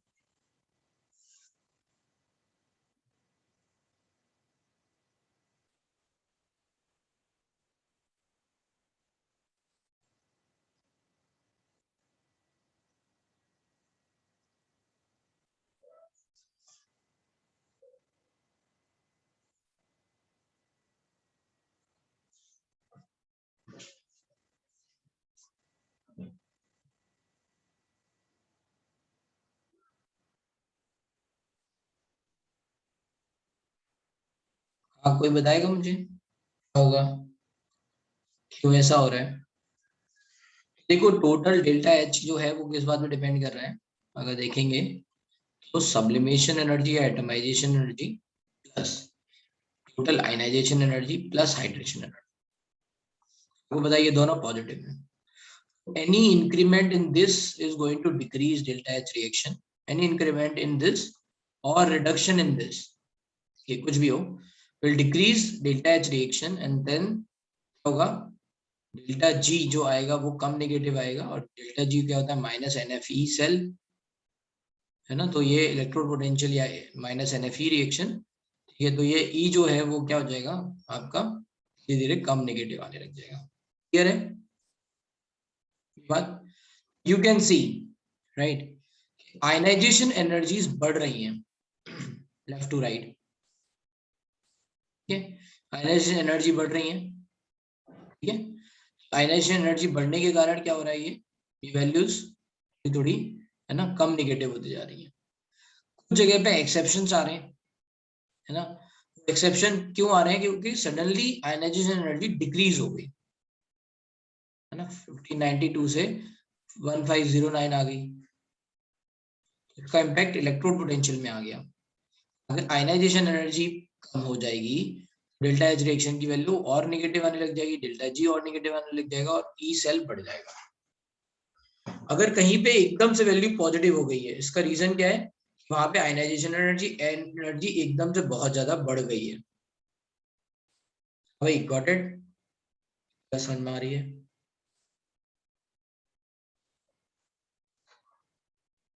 ये बात समझ में आई? इतना तो समझ में आ गया, delta H reaction is nothing but this, ये दोनों पॉजिटिव है, ये नेगेटिव है। अभी हमने बताया था जितना ज्यादा नेगेटिव आएगा उतना अच्छा मेटल ऑक्सीडेशन में जाएगा, राइट। इन तीनों फैक्टर में कहीं पे भी कोई भी चेंज आता है वो डेल्टा एच रिएक्शन को इन्फ्लुएंस करेगा, और उसके कारण आपकी जो रिडक्शन लेट्स से पोटेंशियल है या ऑक्सीडेशन पोटेंशियल है वो चेंज हो जाएगा, राइट। यस, यस, समझ में आ रहा है, राइट। हाँ, ठीक, गुड। देखो जहां कहीं पे भी आयनाइजेशन एनर्जी घटेगी के कारण इम्पैक्ट दिखेगा, एकदम से बढ़ जाएगी उसके कारण इम्पैक्ट दिखेगा। आयनाइजेशन एनर्जी के बाद जैसे आयनाइजेशन एनर्जी घट भी गई और सब्लिमेशन एनर्जी भी घट गई, कॉपर और जिंक में जिंक तो ऊपर आ रहा है ना काफी, और कॉपर नीचे आ रहा है, तो उसका रीजन यही है ना, इसकी आयनाइजेशन एनर्जी और है ना सब्लिमेशन एनर्जी और एंथैल्पी ऑफ एटमाइजेशन कम है। समझ में आया? समझ आ गई?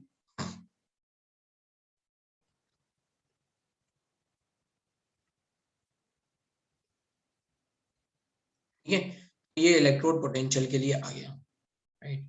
ठीक है, अभी आपने देखा कि यहाँ पे इधर से इधर आयनाइजेशन एनर्जी घट रही थी, इसलिए ये -0.90 से -1.18 बढ़ गया। बट इधर से इधर जब अगर हम M3 प्लस से M2 प्लस बात करें, अब रिएक्शन कौन सी है, M3 प्लस, ठीक है, लेट्स से M2 प्लस से M3 प्लस मान लो, ऐसी वाली रिएक्शन है, ठीक है। ये ऑक्सीडेशन देख रहे हैं, उसके हिसाब से डेल्टा रिडक्शन वाला पोटेंशियल लिख लेंगे। तो जब हम इसकी बात कर रहे हैं, यहाँ पे भी एक आयनाइजेशन एनर्जी का फैक्टर आएगा, 3 वाला, है ना, प्लस से 3 प्लस जा रहे हैं तो 3 आएगा। इसमें अगर आप देखो ध्यान से, राइट, यहाँ पे I3 क्या हो गया, एकदम से बढ़ गया, बहुत ज्यादा बढ़ गया। I3 बढ़ने के कारण क्या हुआ, पॉजिटिव आ गया, ये नेगेटिव है ना। अगर कोई आदमी आपसे पूछे कि Cr2 प्लस और Cr3 प्लस में, है ना, कौन ऑक्सीडाइजिंग एजेंट कौन रिड्यूसिंग एजेंट, बताओ जल्दी। Cr2 plus two Cr3 plus, जल्दी जल्दी बताओ, है ना, वही कॉन्सेप्ट दिखना है कि जल्दी लगा सकते हो आप या नहीं, वो भी हमने सिखाया है।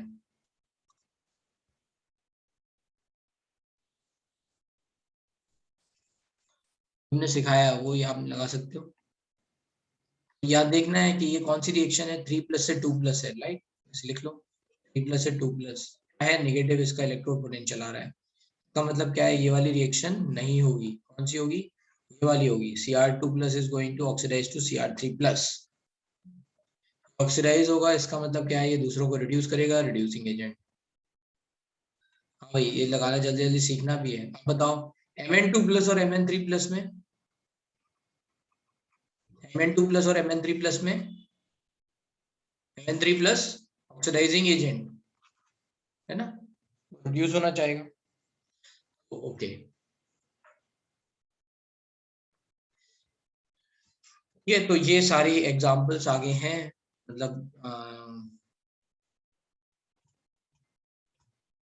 है ना, ये लिखा हुआ है Cr2+ is reducing and Mn3+ is oxidizing when both have P4 configuration. Now you have answer, है ना, यही अभी आपको समझा दिया हमने।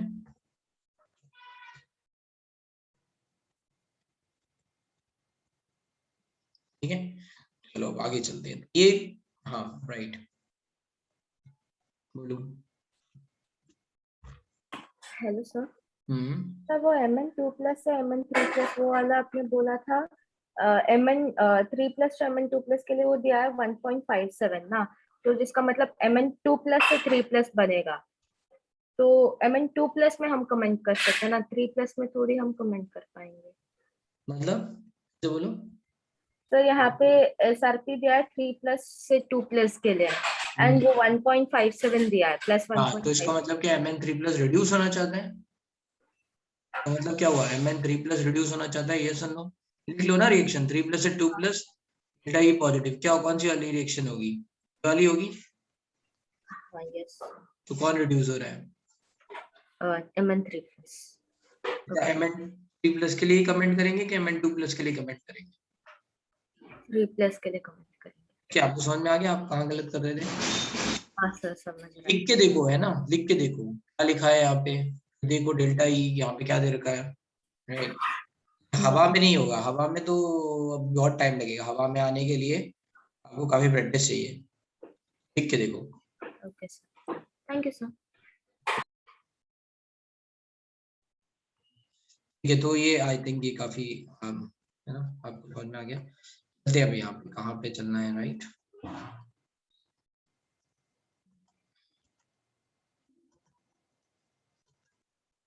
ये अभी आती है आयनाइजेशन एंथैल्पीज,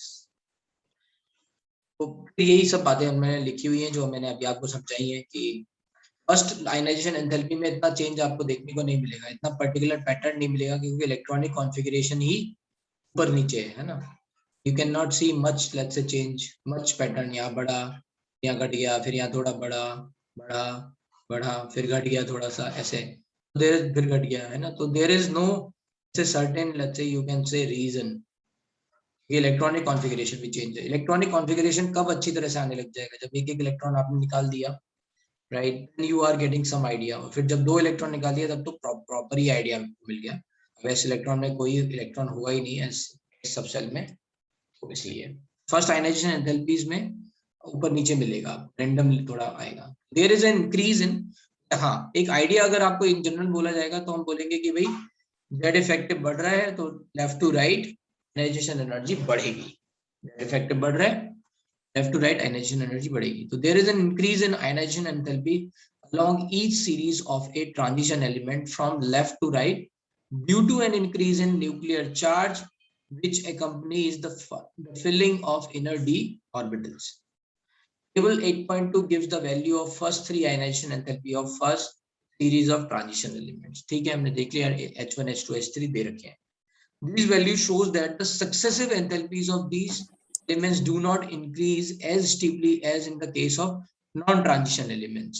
ठीक है तो यहाँ पे ये कह रहे हैं कि जो सक्सेसिव आयनाइजेशन एंथैल्पीज है ना, वो एकदम से इतनी ज्यादा नहीं बढ़ रही हैं जितनी है ना, डबल ट्रिपल नहीं हो रही हैं जितनी आपको सॉरी एस ब्लॉक एलिमेंट्स में मिल रही थी। उसके पीछे रीजन क्या था, वहां पे इनर्ट गैस कॉन्फ़िगरेशन आ जा रहा था, है ना, एक इलेक्ट्रॉन निकलने के बाद या 2 इलेक्ट्रॉन निकलने के बाद इनर्ट गैस कॉन्फ़िगरेशन रीच हो जा रहा था, लेकिन इसके लिए एकदम से शूट हो जा रही थी आयनाइजेशन एनर्जी, तो वो वही बात बोल रहे हैं। these values do not show successive enthalpy of these elements do not increase as steeply, और ऐसे सडन जंप नहीं मिल रहा है as in the case of non transition elements। The variation in ionization enthalpy along a series of transition element is much less in comparison to variation along a period of non transition elements। ठीक है, ये कह रहे हैं यहाँ पे जो changes हैं, है ना, वो बहुत मतलब कम है.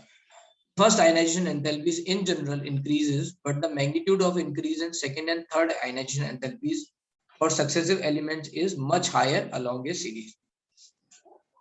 ये कह रहे हैं यहाँ पे तो बड़ा डिफरेंस है, वेरी लेट्स से स्पेशल नहीं है, बट हाँ अगर हम सेकंड थर्ड में जाएंगे तो वहां पे हमें क्लियर लेट्स से डिफरेंस दिखेगा.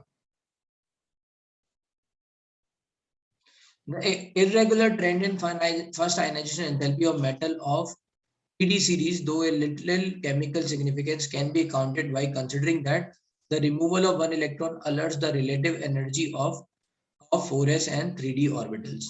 Okay.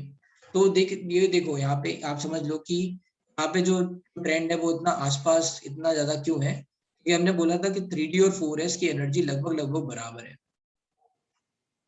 ठीक है, मेटल में तो 3D और 4s की एनर्जी काफी मतलब उनमें जो एनर्जी गैप है काफी स्मॉल है, इसलिए इलेक्ट्रॉन आप एस से निकाल रहे हो या डी से निकाल रहे हो जहां पे भी, वहां पे बहुत कुछ चेंज नहीं आ रहा है. ठीक है, बहुत ज्यादा चेंज नहीं आ रहा है, मतलब जहां से 4s1 निकल रहा है या 4s2 निकल रहा है लेट्स से, इनमें एनर्जी में डिफरेंसेस बहुत ज्यादा नहीं है. इसलिए जैसे ही आपने इलेक्ट्रॉन निकाल लिया, एक इलेक्ट्रॉन निकाला या दूसरा इलेक्ट्रॉन निकाला, तो अब जो एनर्जी का रीडिस्ट्रीब्यूशन हुआ, फिर आप इसको इस तरह से भी समझ सकते हो कि एस इलेक्ट्रॉन निकल गए अरे, अब जो इलेक्ट्रॉन निकलेंगे वो डी ऑर्बिटल से इलेक्ट्रॉन्स निकलेंगे, तो एक पैटर्न मिलेगा. इससे इस तरह से समझ लो इसको, जो बोल रहा हूँ, जो फर्स्ट आयनाइजेशन एंथैल्पी है उसमें इरेगुलर ट्रेंड है.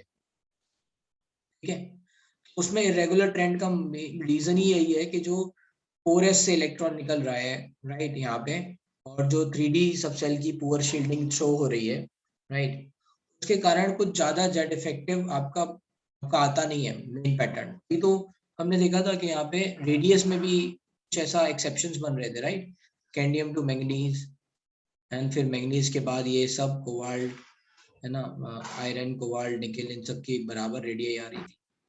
तो इस पर्टिकुलर लेट्स से ग्रुप में फर्स्ट आयनाइजेशन एंथैल्पी है उसमें प्रॉपर लेट्स से ट्रेंड नहीं मिल रहा है. ठीक है, हमको प्रॉपर ट्रेंड नहीं मिल पा रहा है बिकॉज देयर इज फैक्टर कि यहाँ पे इलेक्ट्रॉनिक कॉन्फ़िगरेशन में मतलब थोड़े से डिफरेंसेस हैं, कहीं पे इलेक्ट्रॉन इसमें ज्यादा है कहीं पे कम है इस तरह से, और एस और डी की भी एनर्जी लगभग बराबर है राइट. इसलिए लेकिन जैसे ही आपने इलेक्ट्रॉन एस से निकाल लिया, अब सेकेंड और थर्ड की बात हो रही है, जब से इलेक्ट्रॉन निकल चुका है तो अब इलेक्ट्रॉन डी से निकलने वाला है. मान लो सेकेंड की बात समझते हैं, Mn2+ से we are focusing on third ionization enthalpy. जब हम 2+ निकाल देंगे तो सबसे इलेक्ट्रॉन एस से निकल चुके हैं, अब जो इलेक्ट्रॉन मिल रहा है वो डी से ही निकलना है. अब एक रेगुलर ट्रेंड मिल गया आपको, इलेक्ट्रॉन कहीं पे D1 है, कहीं पे D2 है, कहीं पे D3 है, कहीं पे D4 है. You can say a regular gradation over here, एक रेगुलर ट्रेंड मिलेगा आपको. This is what I am trying to say. ठीक है, the irregular trend in first ionization enthalpy of metal series though a little chemical significance. Little chemical significance का मतलब क्या है, क्योंकि जनरली जो ट्रांजिशन एलिमेंट्स हैं वो +1 ऑक्सीडेशन स्टेट शो नहीं करते हैं, इसलिए आपके बहुत ज्यादा कंपाउंड बन नहीं रहे हैं, इसलिए आपको +1 पे फोकस नहीं करना है. जनरली कंपाउंड कौन से बनते हैं, +2 और +3, है ना, इसलिए केमिकल सिग्निफिकेंस इनका बहुत कम हो गया है. Can be accounted for by considering that the removal of one electron alters the relative energy of 4s and 3D orbitals. You have learned that when the d block elements form ions, ns electrons are lost before n-1 d electrons. तो ये कह रहे हैं कि जब भी कभी ions बनेंगे तो पहले s से ही electrons निकलेंगे, रिमूव होंगे. lost before n-1 d electrons का मतलब यही है.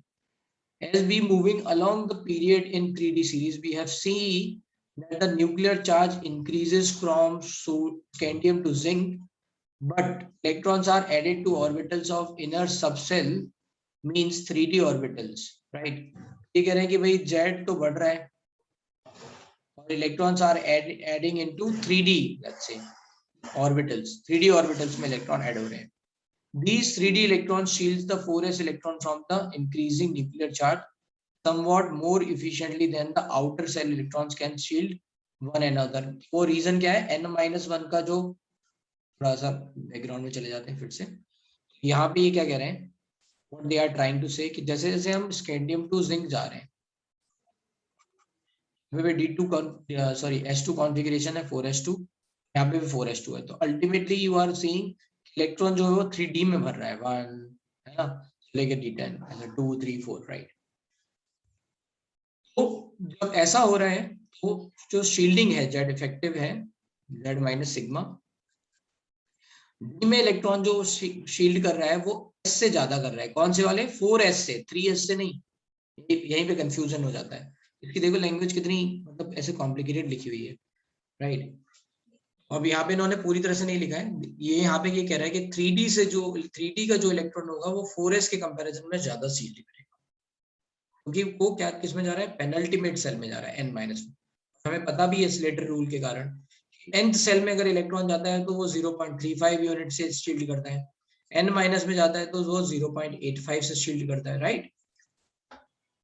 हाँ भाई इतनी बात रिलेट कर पा रहे हैं, n-1 वाला 0.85, ऑब्वियस सी बात है कि जो डी इलेक्ट्रॉन्स और लेट्स से ऑर्बिटल में इलेक्ट्रॉन भरोगे तो वो s इलेक्ट्रॉन को ज्यादा शील्ड करेगा, this is what they are trying. इतना मतलब अगर ये कितना कंफ्यूजिंग लिखा हुआ है यहाँ पे, इसको धीरे धीरे तोड़ तोड़ के पढ़ना है, ठीक है। But the electrons are added to orbitals of inner shell means 3D orbital and these 3D orbital shields the 4s electrons from increasing nuclear charge somewhat more effectively than the outer cell electrons can shield one another. Another मतलब एक दूसरे को, ये 4s के electron एक दूसरे को जो भी शील्ड करेंगे उससे 3D ज्यादा शील्ड करेंगे। बट कोई पूछे 3s और 3D में कौन ज्यादा शील्ड करेगा, है ना, 3s और 3D में कौन ज्यादा शील्ड करेगा, 3s के कंपैरिजन में 3D की पुअर शील्डिंग बोलते हैं ना।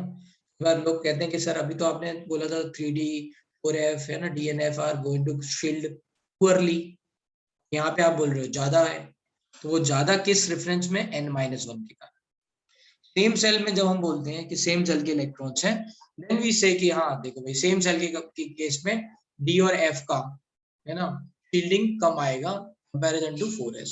इसमें किसी को कोई कंफ्यूजन है, कंफ्यूजन कम हो गया या बढ़ गया? कई लोग तो ऐसे भी है ना जो बेचारे ज्यादा कंफ्यूज हो जाते हैं, ज्यादा सुन लेते हैं, more knowledge more confusion, no knowledge no confusion।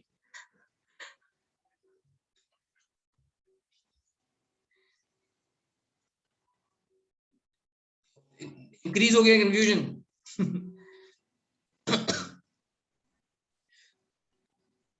सुनो देखो भाई, पहले मैं थोड़ा सा बैकग्राउंड में फिर से जाता हूँ। हम सिग्मा की कैलकुलेशन करते थे, कितने लोगों को याद है सिग्मा की कैलकुलेशन? भाई मुझे तो इसलिए याद है क्योंकि मैं तो रेगुलर पढ़ा ही रहा हूँ, है ना, तुम लोगों ने पढ़ा हुआ टाइम हो गया है तो हो सकता है भूल गए हो। किन लोगों को याद है सिग्मा की कैलकुलेशन? अरे यार हाँ ना, कुछ तो बोलो, थोड़ा मुश्किल है ऐसे पढ़ाना, याद है? नहीं याद है, देखो देखो जब हम सिग्मा की कैलकुलेशन करते थे, बैकग्राउंड में जा रहे हैं, ये सुन लो, राइट करेक्ट करेक्ट। तो हम सिग्मा की कैलकुलेशन करते थे राइट, हम ये बोलते थे कि देखो अगर जैसे मान लो एक एलिमेंट ले ले रहे हैं कैल्शियम 20, इसका इलेक्ट्रॉनिक कॉन्फ़िगरेशन क्या है, 1s2 2s2 2p6 3s2 3p6 and 4s2। इसमें सबसे आउटर मोस्ट सेल का इलेक्ट्रॉन कौन सा है, 4s का। इस पे देखेंगे कितना न्यूक्लियस अपनी तरफ अट्रैक्ट कर रहा है, इस इलेक्ट्रॉन अपनी तरफ कितना अट्रैक्ट कर रहा है, तो देखेंगे कि यही इलेक्ट्रॉन इसकी फिजिकल प्रॉपर्टीज केमिकल प्रॉपर्टीज इन सबको इन्फ्लुएंस कर रहा है, वैलेंस सेल इलेक्ट्रॉन, इसलिए बाहर वाले पे देख रहे हैं, ठीक है। तो इस वाले इलेक्ट्रॉन को इसका सेम सेल वाला इलेक्ट्रॉन भी रिपेल कर रहा होगा, है ना, 2 इलेक्ट्रॉन है ना, एक और होगा सेम सेल वाला इलेक्ट्रॉन वो भी रिपेल कर रहा होगा, वो कितने अमाउंट से करता है, 0.35। कितने अमाउंट से करता है, n-1 वाला करता है 0.85, और n-2 और n-3 वाले सब 1 अमाउंट से लेंथ से रिपेल करते हैं। ये तो नॉर्मल रूल है स्लेटर का, ठीक है। तो जैसे जैसे अंदर की तरफ जाएंगे रिपल्शन बढ़ता जाएगा। अब बात कर लेते हैं जैसे हम सेरियम वगैरह की या फिर किसी ऐसे एलिमेंट की बात कर रहे हैं जहाँ पे FVR है। Let's say we will talk about, इसकी बात करें, let's say we are talking about tungsten की बात कर लेते हैं, ठीक है। उसका एटॉमिक नंबर हो गया 74, इलेक्ट्रॉनिक कॉन्फ़िगरेशन क्या होगा, ज़ेनॉन 54, फिर 6, ज़ेनॉन मतलब 5 फिफ्थ पीरियड खत्म, है ना। हीलियम मतलब फर्स्ट पीरियड खत्म, नियॉन मतलब सेकंड पीरियड खत्म, आर्गन मतलब थर्ड पीरियड खत्म, क्रिप्टॉन मतलब फोर्थ पीरियड खत्म, ज़ेनॉन मतलब फिफ्थ पीरियड खत्म। 2 10 18 36 54, ठीक है। अब अगर हमें और इलेक्ट्रॉन भरने हैं तो फिर कहाँ 6 पीरियड में जाना पड़ेगा, 54 6s2, है ना। तो 6 पीरियड कहाँ से स्टार्ट होगा, 6 से, 6s2, फिर उसके बाद 4f14, फिर उसके बाद 5d, है ना। कितना और रह गया, 56 + 14 70, तो ये 4 आ गया। आपको पता है टंगस्टन में इलेक्ट्रॉनिक कॉन्फ़िगरेशन में एक्सेप्शन नहीं है, यहाँ पे भी आपने क्रॉस चेक कर लिया, ठीक है। ये D4s2 कॉन्फ़िगरेशन आएगा। अब इसको थोड़ा सा ऐसे लिखो, क्रिप्टॉन की टर्म्स में ना लिख के, we are going to write let's say in terms of, sorry xenon के टर्म्स में ना लिख के क्रिप्टॉन के टर्म्स में लिखिए। तो 36 5s2 4, लेट्स से ये 4d10 इधर लिख देते हैं, 4d10 नहीं, थोड़ा और आर्गन के टर्म्स में लिखते हैं, या फिर पूरा फुल लिख लेते हैं। फुल क्या हो जाएगा, 1s2 2s2 p6 s2 3p6 3d10 4s2 4p6 4d10 4f14 5s2 5p6 5d10 5d4 5d4 and 6s2, ये आ गया आपका इलेक्ट्रॉनिक कॉन्फ़िगरेशन। कौन सा वाला इलेक्ट्रॉन जिस किस पे लेट्स से प्रॉपर्टीज देखेंगे, एस इलेक्ट्रॉन पे, यहाँ पे सबसे बाहर वाला यही है, राइट। मेटल के लिए देख रहे हैं, आयंस के लिए देखेंगे तो फिर ये दो निकलने के बाद देखेंगे कि कौन सा वाला आयन देख रहे हैं, 2+3+ के हिसाब से। लेट्स से अभी हम मेटल के लिए देख रहे हैं, 6s2, ठीक है। इसको ये n-1 हो गया, ये n-2 हो गया, ये n-3 4 ऐसा हो गया, राइट। तो n-2 के सारे electrons according to Slater rule क्या होगा, 1 लेट्स से इलेक्ट्रॉन ईच से रिपेल करेंगे, शील्ड करेंगे 6s को, ठीक है, राइट। अब यहाँ क्या होता है, ये जो कंसिडरेशन है कि सेम सेल के इलेक्ट्रॉन इन डिफरेंट सबसेल बराबर शील्ड कर रहे हैं, ये बात गलत है ना। ये बात कहाँ गलत हो जाती है, जहां पे हमें एक्सेप्शन देखने को मिल जाते हैं। ये बात कब तक सही मानते रहेंगे, जब तक कोई, है ना, जब तक सिस्टम सही चल रहा है, जब तक सारे रिजल्ट सही आ रहे हैं, कोई दिक्कत नहीं है। जहां जहां पे रिजल्ट गलत आने लगते हैं, वहां पे क्या बोलेंगे, भाई ये जो बात हमने बोली है इसमें थोड़ा सा चेंज आना है। तो बस यही पेनिट्रेशन इफेक्ट है। भाई सेम सेल के जो इलेक्ट्रॉन्स हैं 4s 4p 4d और 4f, राइट, ये बराबर शील्ड नहीं करेंगे। वो जितना अंदर होगा वो उतना ज्यादा शील्ड करेगा, यही देख रहे हैं ना। nth वाले ने 0.35 किया, n-1 वाले ने 0.85 किया, n-2 वाले ने 1 किया, लाइक जो जितना अंदर की तरफ जा रहा है वो बाहर वाले को उतना ज्यादा शील्ड कर, ये है penetration effect. That's why we are saying कि s के कारण जो शील्डिंग है वो सबसे ज्यादा, के कारण उससे कम, फिर d के कारण, फिर f के कारण, और f के कारण काफी पुअर शील्डिंग लगती है ना। जितनी हमने कैलकुलेशन की है, मतलब हमने यहाँ कैलकुलेशन की थी 1 की, बट एक्चुअल में मान लो 0.8 ही लगी, हमारी कैलकुलेशन के कंपैरिजन में पुअर लगी या नहीं लगी। That's why we are saying कि पुअर शील्डिंग हुई और यहाँ पे Z इफेक्टिव क्या हुआ, बढ़ गया। Are you able to understand, relate this part? ठीक है। अब हमने जो जो मैंने बात बोली थी वो मैंने बोला था यहाँ पे इस बात को क्लैरिफाई करने के लिए, जब सेम सेल में इलेक्ट्रॉन्स होते हैं तो S और P के कंपैरिजन, D इनके कंपैरिजन में हम बोलेंगे कि D की शील्डिंग जो है पुअर लग रही है, लेकिन इस D की इस वाले लेट्स से S से पुअर लगेगी क्या, है ना, नहीं, है ना, ये अंदर की तरफ है, इस वाले एस से बोलेगी कि क्या नहीं, है ना, यहाँ तो 0.35 ही शील्ड कर रहा है, यहाँ 1 के आसपास शील्ड कर रहा है, राइट। स्लेटर की वैल्यू, स्लेटर क्या है, अच्छा बताओ, स्लेटर ने जो मॉडल दिया क्यों एक्सेप्ट हो गया? क्योंकि वो जो पीरियोडिक ट्रेंड है उसको वेरीफाई कर रहा है और वो बातें सही आ रही हैं। जहां पे एक्सेप्शन आ रहा है वहां पे क्या बताओगे? अगर स्लेटर रूल अगर हम लगाएंगे तो अक्रॉस द लेट्स से ग्रुप जेड इफेक्टिव कांस्टेंट ही आना चाहिए, लेकिन हमें पता है जेड इफेक्टिव कांस्टेंट नहीं आ रहा है। जहां जहां पे एक्सेप्शन आए, है ना, वहां वहां पे बस बोला गया कि यहाँ पे जो हमारा ट्रेंड है वो चेंज इसीलिए हुआ है क्योंकि यहाँ पे कुछ पुअर शील्डिंग आ रही है। बाकी सब जगह पे ट्रेंड चेंज नहीं हुआ तो फिर हमने उस पर ध्यान नहीं दिया, है ना।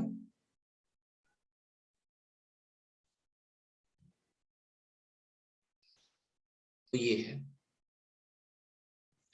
तो यहाँ पे बोल रहे हैं these 3D electrons shield the 4s electron from increasing nuclear charge somewhat more effectively than the outer shell electrons can outer shell electron can shield one another.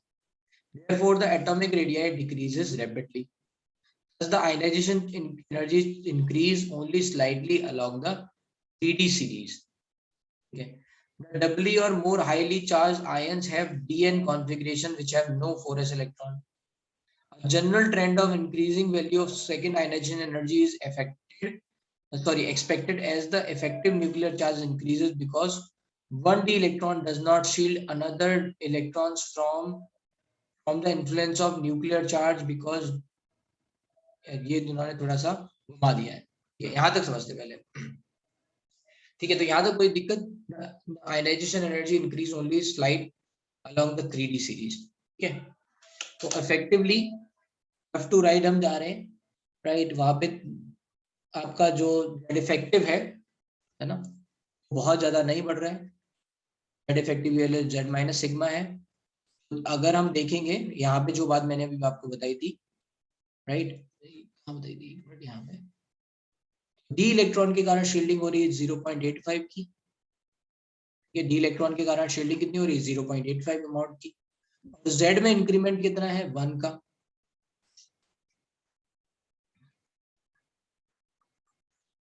ठीक है। जो जेड इफेक्टिव में इंक्रीमेंट आ रहा है वो कितना आ रहा है 0.15 का।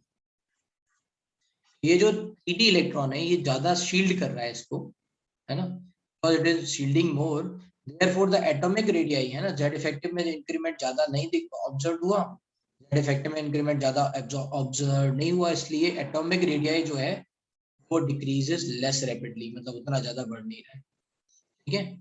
एंड आयनाइजेशन एनर्जी भी फिर थोड़ा सा slightly along the 3D series बढ़ रहा होगा। इतनी बात समझ में आ गई रहे, कोई दिक्कत?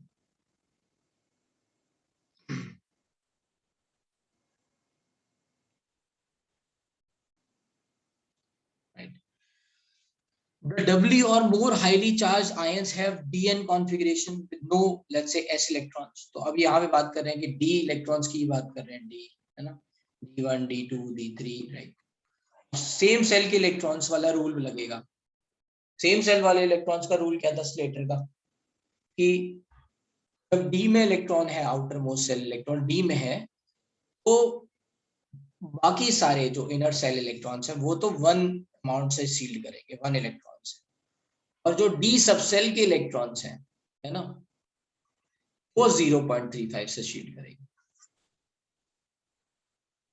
वो क्या करेंगे 0.35 अमाउंट से शील्ड करेंगे, ठीक है। तो अब जेड इफेक्टिव क्या हो गया, अब जो इलेक्ट्रॉन बढ़ रहे हैं वो किस में बढ़ रहे हैं, डी इलेक्ट्रॉन में बढ़ रहे हैं, तो जेड माइनस सिग्मा में, राइट। अब D1 से अगर D2 कॉन्फ़िगरेशन आ रहा है ना, D2 से D3 आ रहा है, तो इलेक्ट्रॉन किस में ऐड हो रहा है, आयन की कॉन्फ़िगरेशन देख रहे हैं, जैसे मान लो स्कैंडियम 2+ कॉन्फ़िगरेशन देख रहे हैं, राइट, D1 हो गया, let's say titanium 2+ D2 configuration, और इनमें ionization energy, third ionization energy check कर रहे हैं, है ना, आयनाइजेशन एनर्जी थर्ड चेक कर रहे हैं क्योंकि ये स्कैंडियम 3+ हो जाएगा। तो अब इलेक्ट्रॉन किस में दिख रहा है D1 में, इलेक्ट्रॉन किससे निकल रहा है यहाँ से D2 से, है ना, ionization energy 3, titanium 3+, getting my point. अब यहाँ पे देखना पड़ेगा इस D2 D1 पे जेड इफेक्टिव कितना लग रहा है, जेड तो है ना, जेड तो यहाँ पे एक अमाउंट से बढ़ गया, बट सिग्मा कितने से बढ़ा? 0.35 यूनिट से।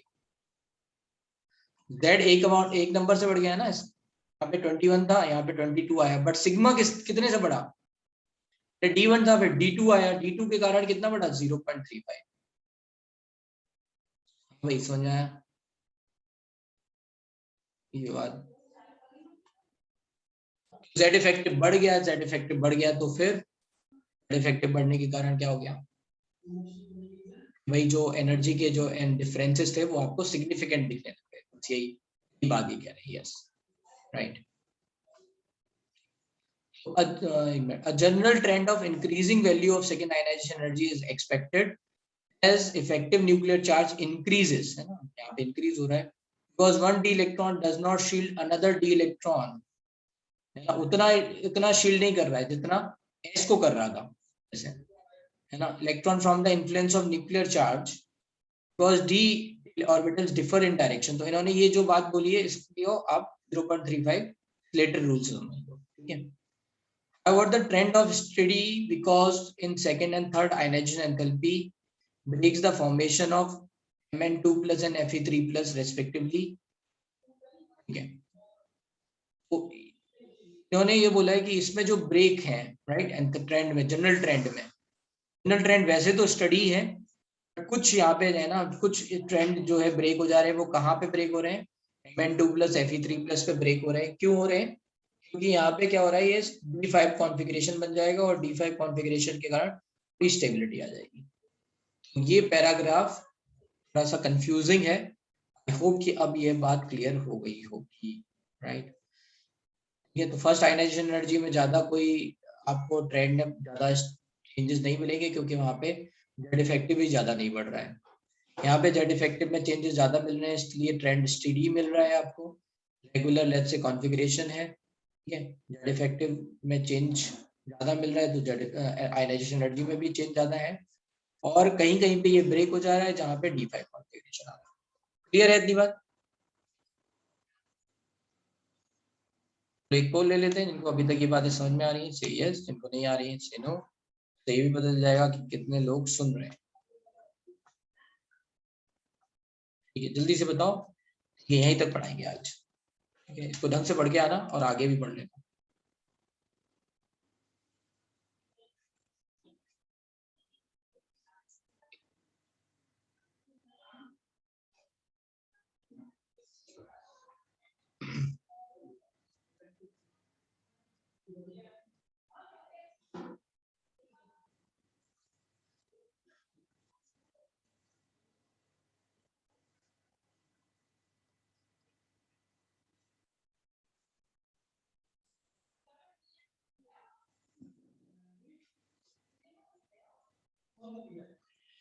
ठीक है, तो ऑलमोस्ट आधा क्लास ने वोट कर दिया है, मतलब आधे के लोग सुन रहे हैं।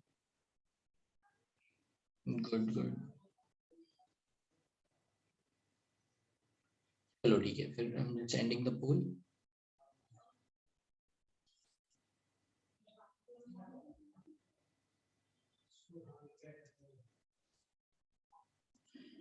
ठीक है, तो लगभग सब लोगों को समझ में आ गया, एक दूसरे को छोड़ के।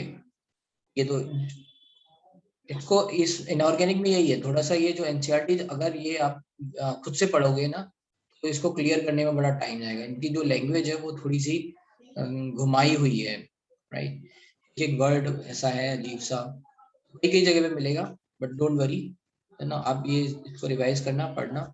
डेटा वाली बातें ही लिखी हुई है और लॉजिक वाली बातें लिखी हुई है कि क्यों ऐसा हो रहा है, क्यों ऐसा हो रहा है, राइट। यू कैन सी, मतलब ऐसा नहीं कि एनसीईआरटी ने एक्सप्लेन नहीं किया, एक्सप्लेन तो किया है भाई, है ना। वो एक्सप्लेनेशन जो है वो थोड़ा और डीप में जाके आप समझ सकते हो, बैकग्राउंड में जाके। Okay, that's it. ठीक है, नेक्स्ट क्लास में मैं कहूँगा कि थोड़ा पढ़ के आना यहाँ तक। हो सकता है मंडे को ही होगी हमारी क्लास, तो थोड़ा पढ़ के आओ इसको, ठीक है। हाँ, तो ये सब रेगुलर ट्रेंड है, इसी में थोड़े से एक्सेप्शंस हैं, बड़े मतलब यहाँ पे देखेंगे हम, राइट। तो जितना आप पढ़ सकते हो यहाँ तक पढ़ लो। Trend in stability, higher oxidation state, ये टाइम मिले तो पढ़ लेना, बाकी तो कोई बात नहीं। बाकी पुराना रिवाइज करते जाओ, ठीक है। पुराना रिवाइज कर देता हूँ, ठीक है। जो पढ़ा दिया, जैसे आपको पी ब्लॉक पढ़ा दिया, मेटलर्जी पढ़ा दिया, इनको इनऑर्गेनिक को बिल्कुल कंटिन्यूटी में रखना। सिलेबस खत्म होने के चक्कर में इनऑर्गेनिक को ओवरलिक मत करना, ठीक है। बहुत वॉलेटाइल है इनऑर्गेनिक, जितनी जल्दी समझ में आती है उतनी जल्दी भूल भी जाते हैं। बट मैं ये गारंटी देता हूँ कि अगर आपने 4 से 5 बार रिवाइज कर लिया, मतलब पढ़ लिया, क्वेश्चन सॉल्व कर लिए, फिर पढ़ लिया, फिर क्वेश्चन सॉल्व कर लिए, कुछ ऐसा मिक्स कर लिया, तो आपको याद हो जाएगा। बस इतना ही एफर्ट चाहिए। डिस्कशन सौरभ हम बिल्कुल लास्ट में करेंगे, ठीक है। अब जितना भी इनऑर्गेनिक का डिस्कशन है वो आपका चैप्टर खत्म हो जाए, फिर उसके बाद क्या होगा कि फिर आपको डिस्कशन क्लास रखेंगे, जिन बच्चों ने किया होगा वो पूछ लेंगे, जिन्होंने नहीं किया होगा वो डाउट में पूछ लेंगे कभी भी, है ना। तो अभी बस पहला टारगेट ये है कि हम आपको ये कॉन्फिडेंस दे सकें कि हाँ हमारा सिलेबस हो गया है।